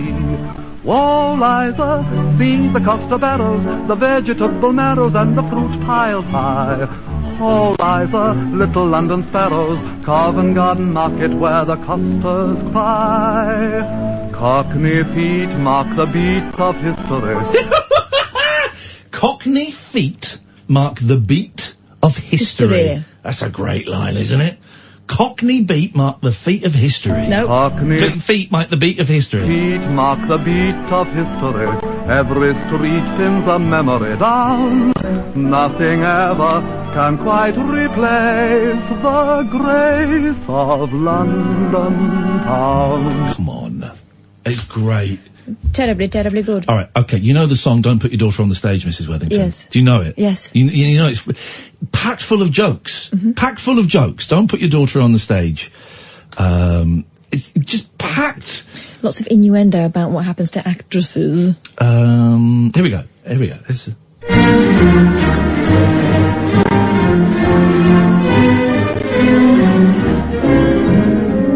Don't put your daughter on the stage, Mrs. Worthington. No, it's a different version. That's not the version that, let's try this one. This is better. Mrs. Worthington, don't put your daughter on the stage. Don't put your daughter on the stage, Mrs. Worthington. Don't put your daughter on the stage. The profession is overcrowded and the struggle's pretty tough. And admitting the fact she's burning to act, that isn't quite enough. She has nice hands to give the wretched girl her due, but don't you think her bust is too developed for her age? I repeat, Mrs. Worthington, sweet Mrs. Worthington, don't put your daughter on the stage. The best he can say about her is she has Regarding nice hands. Dear Mrs. Worthington, of Wednesday the 23rd, although your baby may be keen on a stage career, how can I make it clear this is not a good idea for her to hope, dear Mrs. Worthington, is on the face of it absurd. Her personality is not in reality exciting enough, inviting enough for this particular sphere. Don't put your daughter on the stage, Mrs. Worthington. Don't put your daughter on the stage. She's a bit of an ugly duckling, you must honestly confess, and the width of her seat would surely defeat her chances of success. It's a loud voice, and though it's not exactly flat, she'll need a little more than that to earn a living wage. On my knees, Mrs. Worthington. Please, Mrs. Worthington. Don't put your daughter on the stage. Don't put your daughter on the stage, Mrs. Worthington. Don't put your daughter on the stage. Though they said at the School of Acting she was lovely as Peer Gynt, I'm afraid on the whole an ingenue role would emphasize her squint. Oh. As lovely as Peer Gynt, I'm afraid on the whole an ingenue role would emphasize her squint. I mean... She's a big girl, and though her teeth are fairly good, she's not the type I ever would be eager to engage. No more buts, Mrs. Worthington. Nuts, Mrs. Worthington. Don't put your daughter on the stage. In there! Fair fat shaming there. We don't have that language. We don't. We got no phone calls. I'm just going to play Noel Coward all night. Yeah. Got no phone calls. I'm just thinking about what Mrs. Worthington could do there. Well, these days she'd just come back the next day. Well, don't let's be beastly to the Germans. We all know that. You know that one. That's a good one. And what was that?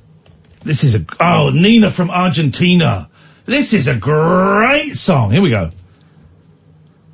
Excuse us, dear listener, if you're not interested in any of this, tough. This is education for you. The bird. Oh, there we go. You can call. As soon as people call in, we'll stop doing this. 03444991000 is the phone number. Same again. Oh no, it's the same one. What does that come up for?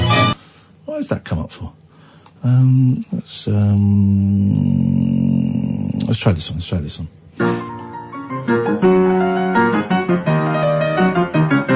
That's not knock out. Let's try this one. Here we go. It's not very good. Hang on, bear with me. Here. Do you know this one? Mm-hmm. This is great.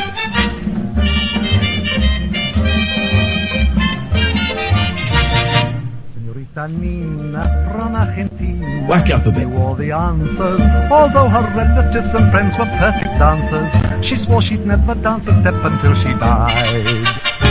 She said, I've seen too many movies, and all they prove is too idiotic. They all insist that South America's exotic, whereas it couldn't be more boring if it tried.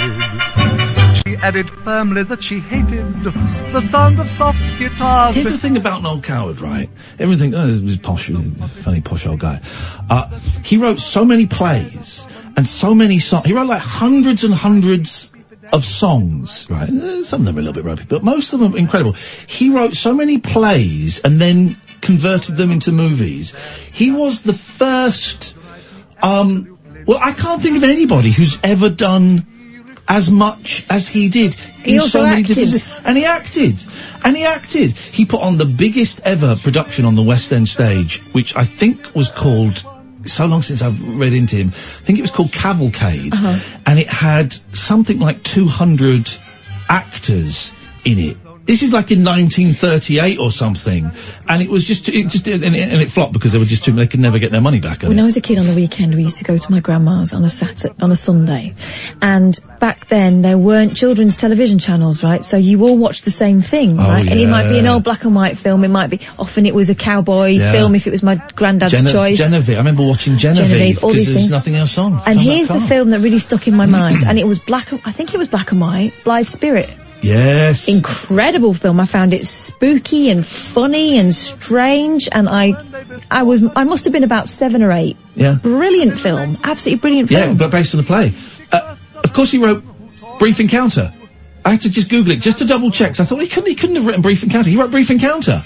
It was based on all plays, and he wrote the screenplay for the film. And when you think about what Brief Encounter is about. Brief Encounter's such a great film. But also, you know, the forbidden love, basically. There's so many, when you know he's gay, in an era when it was not only it was illegal, it was ixnay on the A-gay, you can just see so many clues. Well, even with Blithe Spirit, so he's got a past love living alongside his current one, and he doesn't want her to get involved with her, and it's all floating around there, isn't it, that stuff? Who's the bald guy?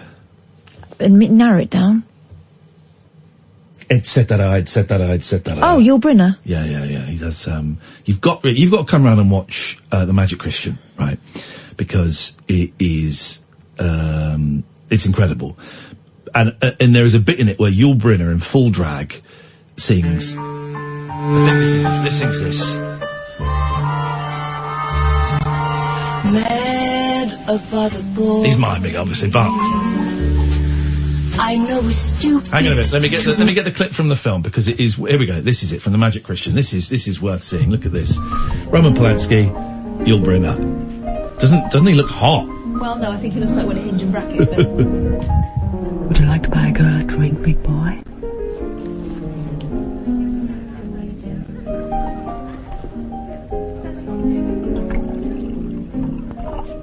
Directed by a friend, of course. He's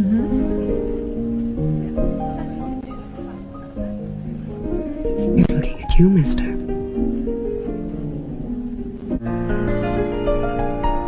Mad about the boy. I know it's stupid to be mad about the boy. I'm so ashamed of it, but must admit the sleepless nights I've had about the boy. And again, and it's a beautiful love song, right? It's a gorgeous love song. Beautiful. Got a woman singing about a guy, right? That is beautiful. But then when you know it's Noel Coward singing about a boy that talks about being ashamed of it, and it just takes on a whole new meaning. The cat about the boy. The cat about the boy. I mean, it's just some song. Right, let's take a break. Then we've got Simon and we've got Alistair. 0344 499 1000. This is Talk Radio. The radio show that knows truth is always stranger than fiction. Week Monday, I get shoes. The Late Night Alternative with Iain Lee. Because they're too real to be part of my imagination. On Talk Radio. Yeah. Here's the thing, guys. I'm getting into tweets and messages and stuff. Listen, if you're struggling at the moment, you're welcome to give us a call and we can have a chat. I don't do private messages anymore. I don't do DMs. Some of you will know why, and that's fair enough. If you email Ian@ianlee.com, we can't really help with the mental health stuff, really. I don't mind reading your stories, but we can't really help. But also, Katherine and I get those emails, so you're not writing directly to me, you're not writing directly to Katherine. It's just whoever picks it up first on our phones. There's someone emailing me now. I can't. I've given you the number of the Samaritans, and you said you've tried for 20 minutes and no answer. It's more a doctor you're looking for. Okay, great. I wish you the best of luck. I don't really know what I can do. You're welcome to phone us up. And we'll kick some ideas around and have a chat. But on Twitter, I can't really help. I hope you understand why. If you're struggling, and you do want to try the Samaritans, and they do sometimes get busy, and they do sometimes struggle to answer a call. I know that I've not been answered as quickly as I wanted to once, and when you're feeling as bad as one can feel, that's not great, and you can take it personally, but generally I think they do an amazing job. The number for the Samaritans, it's anonymous, it's free, 116-123. That's it. 116-123. It's anonymous. You give a fake name if you want. They're generally using a fake name to protect themselves. They don't know your phone number. They don't know where you're from. You can tell them anything. You can hang up if you want to. Nearly said if you bottle it, but it's not. It's more complicated than that, isn't it? So, 116-123 is the telephone number to give them a call. Good evening, Simon. Evening, Ian. Evening, Kath. How are we all? What can we do for you tonight? Any chance for a game of Adamant? Okay, you go first. Adamant? To POW. Ultravox. XTC. Cat Stevens. Spandau Ballet. Tanita Tickleron.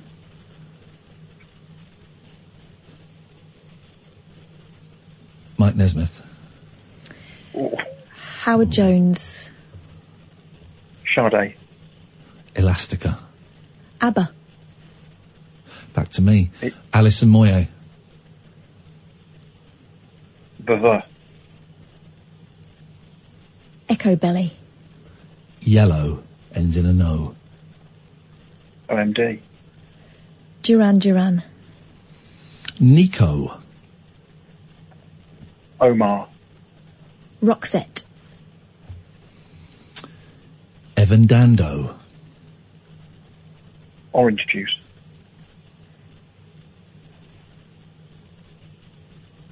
Erasure. That's who I was thinking of. It goes back to you, Simon. Extreme. Goes back to you, Katherine. Getting the double E's out here. Electronic. It's you. Oh, is it me? Is it going around that way? So I got confused. Claire Grogan. Nickelback. Kajagoogoo.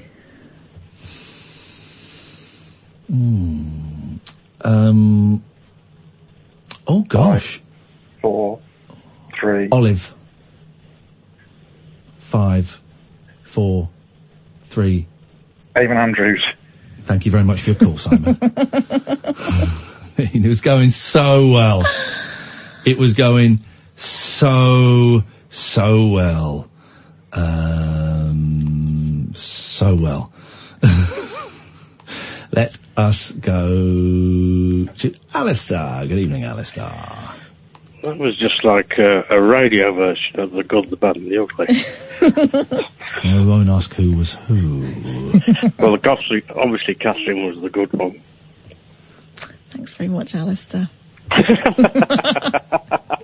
What do you want? No, what do you want, Alistair? Well, I love you, man, first. But isn't, like you suggest, Noel Coward, what an absolute talent. Oh, he's brilliant. Absolute brilliant talent. And wasn't he in The Italian Job? Yes, this is my toilet. Yes. And he was one of my highlights in that film, because he was so brilliant. He was a prisoner, wasn't he, in Clink, and he kind of controlled people and stuff. It was He was the boss. He was in Harry. He was the Harry Grout character in Porridge, wasn't he? He was the posh guy at the top. He was running the place, yeah. I'm just trying to find.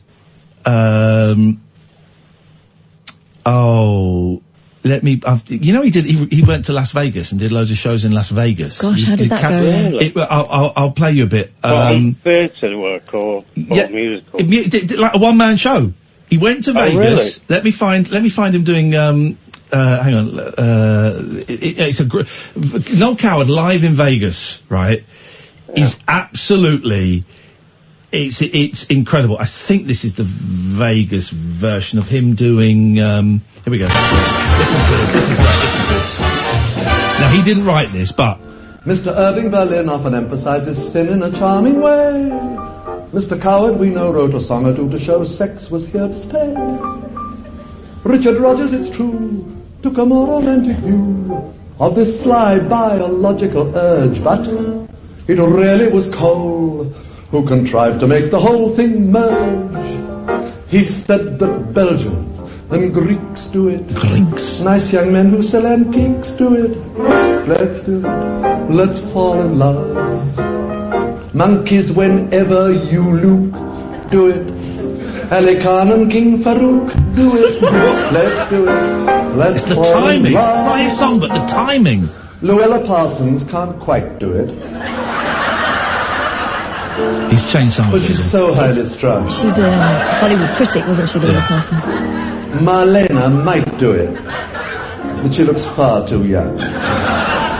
Each man out there shooting crap does it. Davy Crockett in that dreadful cap does it. Let's do it. Let's fall in love. But then listen to the audience at the end, man. Assume does it. Even Liberace, we assume does it. Let's do it. A big gay joke. Big old gay joke. Listen to the crowd.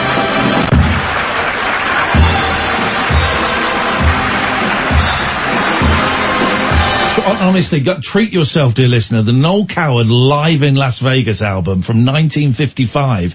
1955! It's just a joy, and he's in his absolute element. It's like, could be considered past his prime.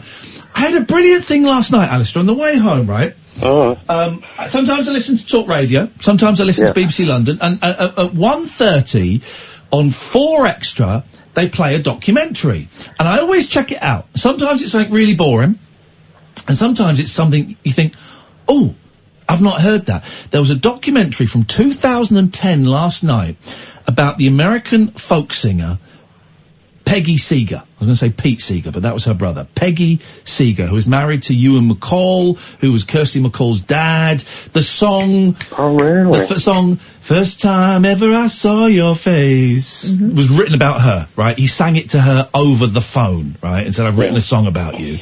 And she, when this was made, she was 76. She's still going. She's 84 now. And, she's still performing, right? And it was being interviewed by a woman who knew her when the interviewer was a kid, right? And she's going, do you thinking back, when were you in the prime of your life? She went, that's a ridiculous question. I'm in the prime of my life now. Every moment of my life has been the prime of my life. Every second is the prime of my life. We're all in the prime of our lives right now.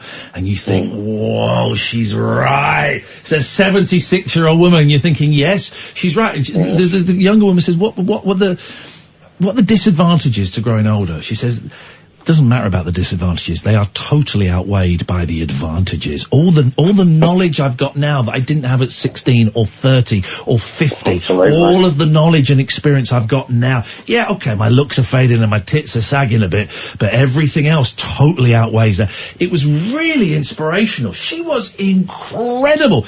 And she's going, I only play 6 instruments. I play the guitar, the 5-string banjo, the piano, the British squeeze box, the dulcimer, and something else. And then she said this with a chuckle. She said, and here's something very naughty. A friend of mine last week bought me an electric guitar. I may be learning that very soon. I used to think, flipping it, so inspirational, man. It was and such an amazing story. And there was a song that I will play tomorrow that I heard, and I'm not really a fan of that proper kind of folky stuff, but it was this incredible song. I had to Shazam it. I had to pull over and Shazam it. I tweeted it. Garden of Flowers by Peggy Seeger.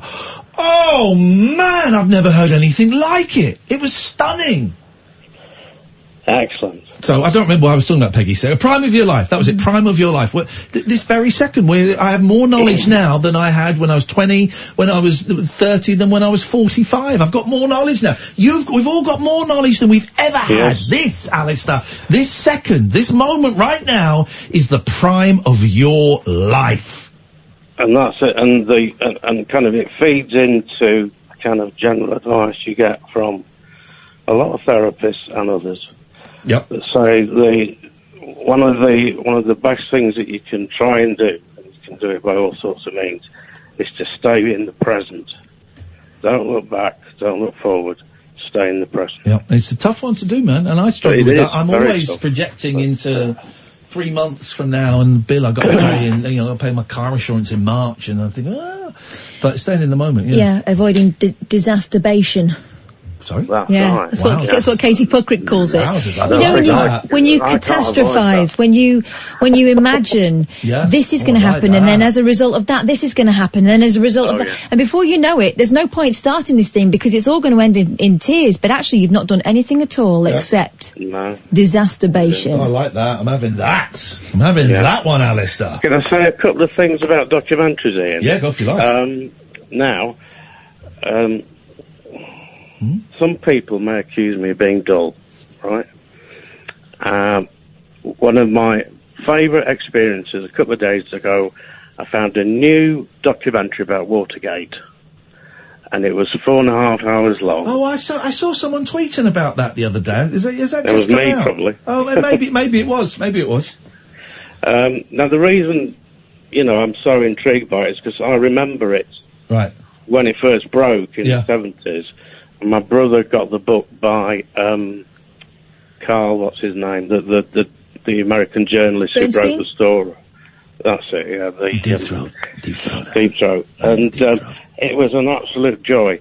Now, the other one, very late to the party, I had a look at a documentary about Kurt Cobain's death. Is that the Nick Broomfield one? No, I'd seen that before. This was by the private detective. Okay. And 2015. Yes. Now, I had no idea that the police department completely messed up the investigation. I mean, they didn't investigate. Go on, how did they mess it up? They did what, by not doing anything? Assuming it was a suicide and leaving it at that?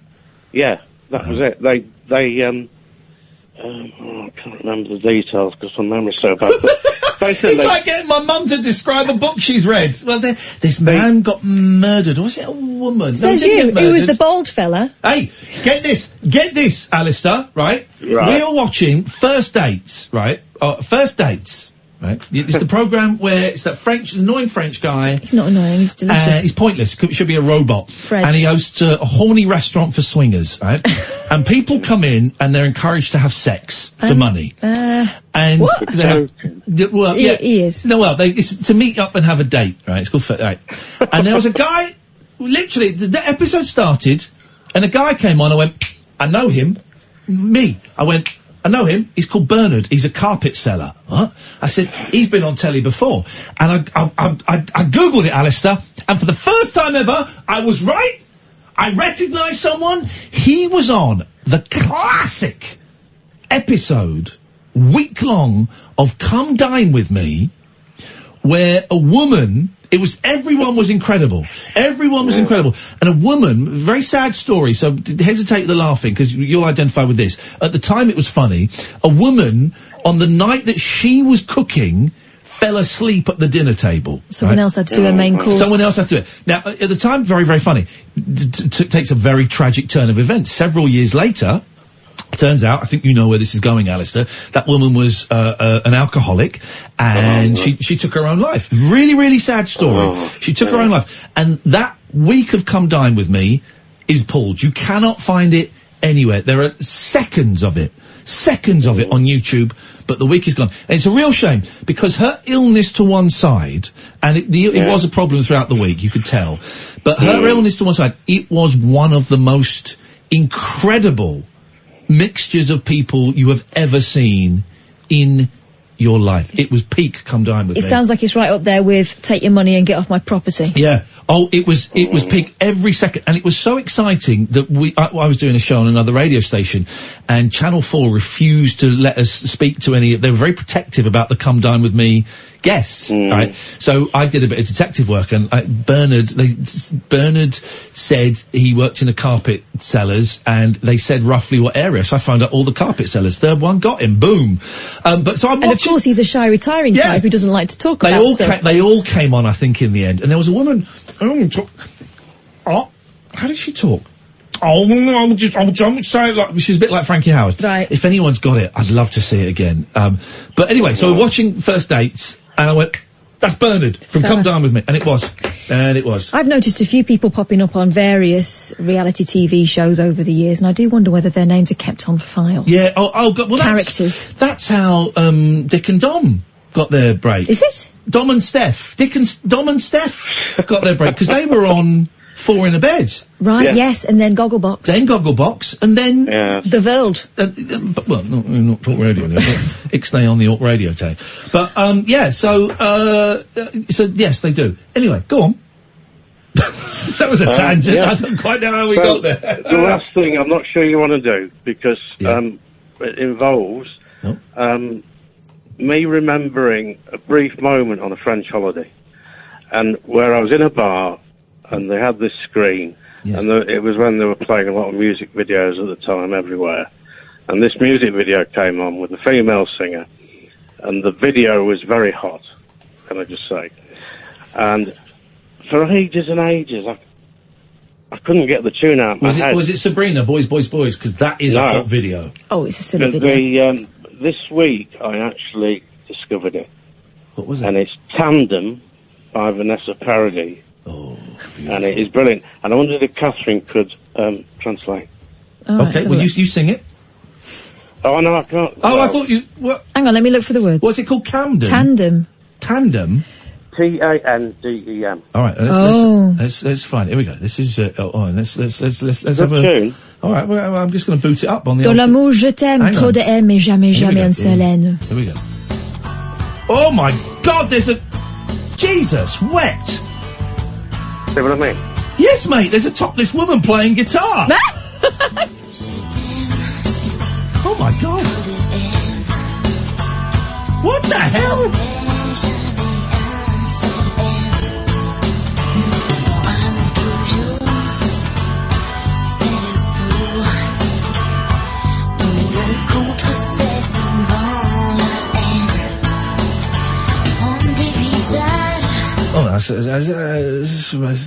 Wow.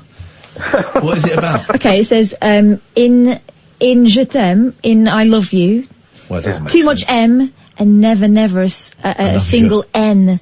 In Love Forever, it's the for or the against, but it's often the hate. What is she talking about? I know, I mean, it's... I hope that clears things up for you, Alison. Go back and watch the video and watch the topless lady playing guitar. This is Talk Radio. The radio show where the owls are not what they seem. Do you or have you ever watched Twin Peaks? The Late Night Alternative with Iain Lee. We could be dreaming and meeting each other in our dreams. On Talk Radio. I will just say, let me just... Mark, just hang in there. Don't do anything crazy tonight. Mark's been tweeting me. Just hang in there. People love you. You're a good human being. We don't want to lose another soldier in this. So just hang in there, man. Hang in there. You got this. I'm going to take this call. I'll take call straight to air for the last bit of the show. Hang in there, Mark. Love you, man. Hello, you're on the radio. Hiya. Hello, could you... Turn this down a bit. Yeah, turn it off a lot. Do you or have you ever watched Twin Peaks? takes the late night alternative with Iain Lee. That sounds good. We should listen to that. Hello. Hello. Hello. Hello. Hello. Aren't you thinking about getting one of these records then, Ian? What, sorry? One of the records. Oh, you get them from my website now? What's it called? The website? Yeah. If you go to iainlee.com Yeah. /shop. Yeah. You can order it there. Right. It's that simple. Hello again. Oh, you do some great things on that radio station. We also do some horrible rubbish. We also do some really nasty, mean stuff that doesn't help anybody. But thank you. I'm glad you're enjoying it, Val. Yeah, always listen. Wicked. Thank you very much indeed. We're going to take some calls straight to air just to get as many of these calls. And thank you, Val. Hello, line 2. You're on the wireless. Gordon is alive. Prove it. Prove it. Prove it. You'll never prove it. We'll take calls straight to air. 0344 499 1000. Weird vibe tonight. Weird vibe. I've got a knot in my stomach. I just feel... I don't know, man. I don't know what's going on. I don't know what's going on. You know what I mean, Jelly Bean? Oh, I think my eldest cat is dying. I think Velvet's on the way out, to be honest. She's not eating. She's nearly 21. Very thin anyway. And she's just not eating. She'll go and sniff the food. She'll lick the food.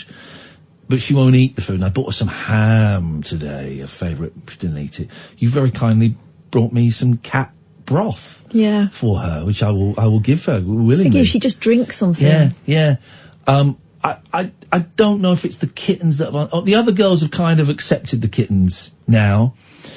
I had a little lie down this afternoon and I sat up and there was Mucky with the two babies about a foot away, and then while the babies were asleep, Mucky just got up and went, I hate you! I went, Mux, I saw that. But I just think that Velvet is, I think we're getting to the end. She's very wobbly at the moment. Not in any pain. I checked her teeth today. Checked her teeth to make sure, and her teeth are all there. I don't think she's lost any teeth, actually, which is amazing. And I had a little cry today when I thought about it. Because she's lived with me, well, in March, if she makes it to March, I don't know, it'll be 19 years. She'll be 21 years old. 19 years. That's an insane amount of time. And she's seen everything. She's seen me in a heap on the floor. She's seen me with piles of cocaine. She's seen everything, right? And today I was just thinking, oh man, I think we're coming to the end. And we had a little chat about it. Oh, it makes me sad. I can't talk about it now because it makes me sad. I'm not going to cry now. Anyway, let's go to line 1. You're on the wireless. Somebody's put you up to this, haven't they? You've been sent here to disrupt my natural rhythm and ruin my health. Thank you very much. Noel Coward himself calling from beyond the grave. Line 2, you're on the wireless. Hello, Iain Lee and Katherine Boyle. I feel that I've had my day, and consequently this will be my last call for a while, so I'll make it good. I want to be down with the kids in it. Dope. We getting down. Super lit. Pump up the speakers. Yeah, it's about to go down. Gerald 2.0. Late night alternative. Guess who's back? We got every other show doing politics, and it's total shit. Thank God for Iain Lee and Katherine Boyle doing bits every night. Yeah, I got bars. I'm gonna dance. You know me, unofficial intelligence. Screw Hartley Brewer and screw Ferrari. The only place to be is with Iain Lee and Katherine Boyle. Yeah. Peace out. Now, please introduce me. Sorry. Let's go to line 3. You're on the wireless. Oh, hello, Mr. Lee. It was just to say... Oh, hello? Hello. Oh. Turn your radio off. Oh, I beg your pardon, sorry. I'll beg your pardon in a minute. It was just to call up and say thank you very much.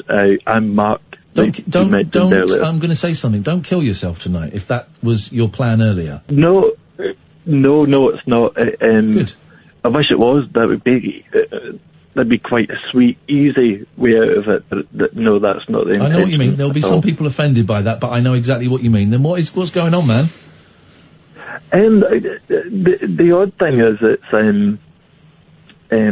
it's always been there most of my life, and then it will go away for a wee while, and then it will come back, and sort of recently I've had really good things, moved to a new city, new job, and happily with a partner and stuff, and then you start getting that creeping thing, and it starts to affect sort of other things in your life, and you think, like, don't be an idiot, don't be silly, and then it just hit me tonight, and it hit me quite hard, and yeah, and I don't want to swear, but just feeling pretty rubbish. Yeah. And the weird thing was, I got home and spoke to my partner and had the big cry. And we have this wee sort of box room. It's a studio. I was like, I'm going to go and listen to Iain now. And she was like, oh, okay. Gosh, I hope we're not causing problems in your relationship. That would be, that's not the idea. I do the same thing when I go to enjoy myself in other ways. I'm going to listen to Iain. It's a euphemism. I'm a euphemism for masturbation? Jesus! That's actually pretty cool. I like that. Okay, so what are you going to do to get through tonight then? Sleep. Go to sleep. Go to sleep. Well, no, do you know, actually the plan was I've called NHS 24. They've told me that someone will call back. Okay. Because my partner said you should not go to work tomorrow. You're not in the mindset for it. But you have to have a doctor say that you shouldn't do it. And not long moved to this city, so I don't have a doctor here. So I called NHS 24, big pardon, and they said, we'll get you someone in 3 hours' time. Okay. So it's setting up for the next 3 hours to get a call back, basically, and that's the plan. Okay. Look after yourself. Yeah, I also don't want to take up any more time on the show, because my favourite thing is you're so compassionate that I can call up tonight and go blah blah blah, and you'll give me the time, and I love when you get the chance just to be funny and you don't have to deal with this. So I'm breaking the rule even for myself. But thank you very much for your time tonight. Thanks for calling in. I'm glad you called in, Mark. Take care of yourself, and hang in there, brother. You got this. Let us go to line 1. You're on the wireless. Hello? Hello? Hello? Hello? Yes? Yeah?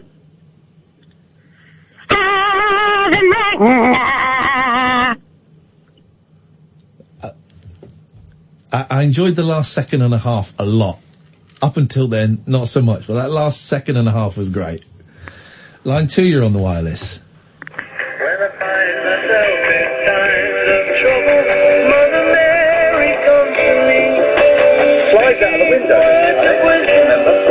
Yeah, this is me playing the Ferriade version of Let It Be. It's Boy George. You can call me Boy George. You hear Jerry Marsden a bit. This is me playing it on this radio show and commenting on it. And at some point in the future, I hope we get to hear me commenting on the Ferriade that I'm playing now, that you'll hear now.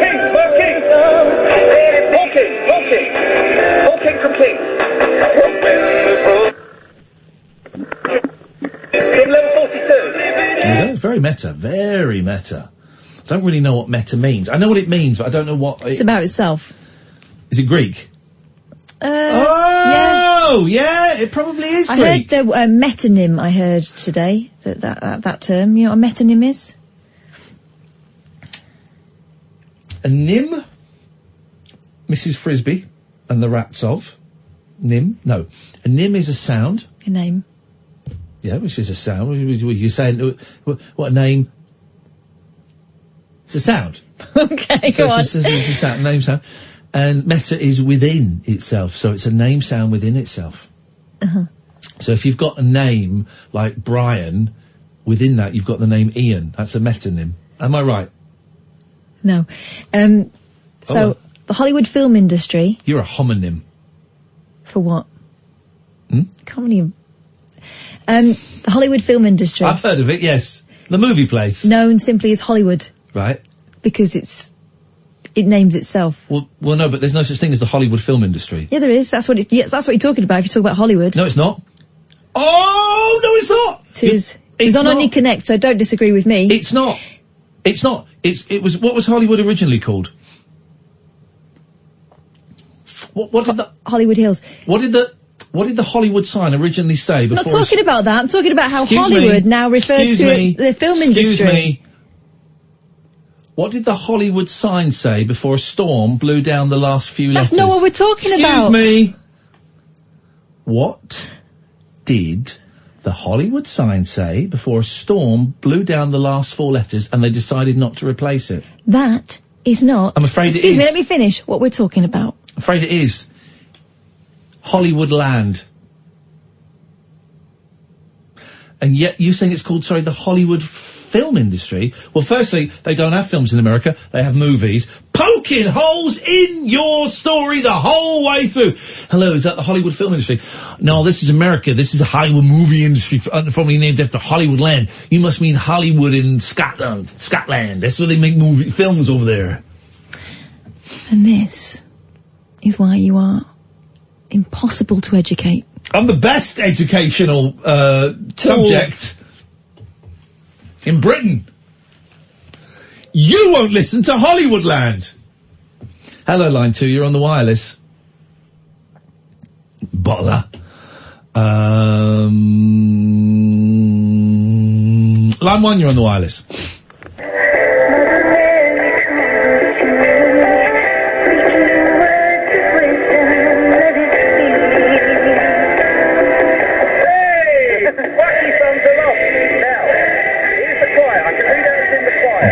Okay.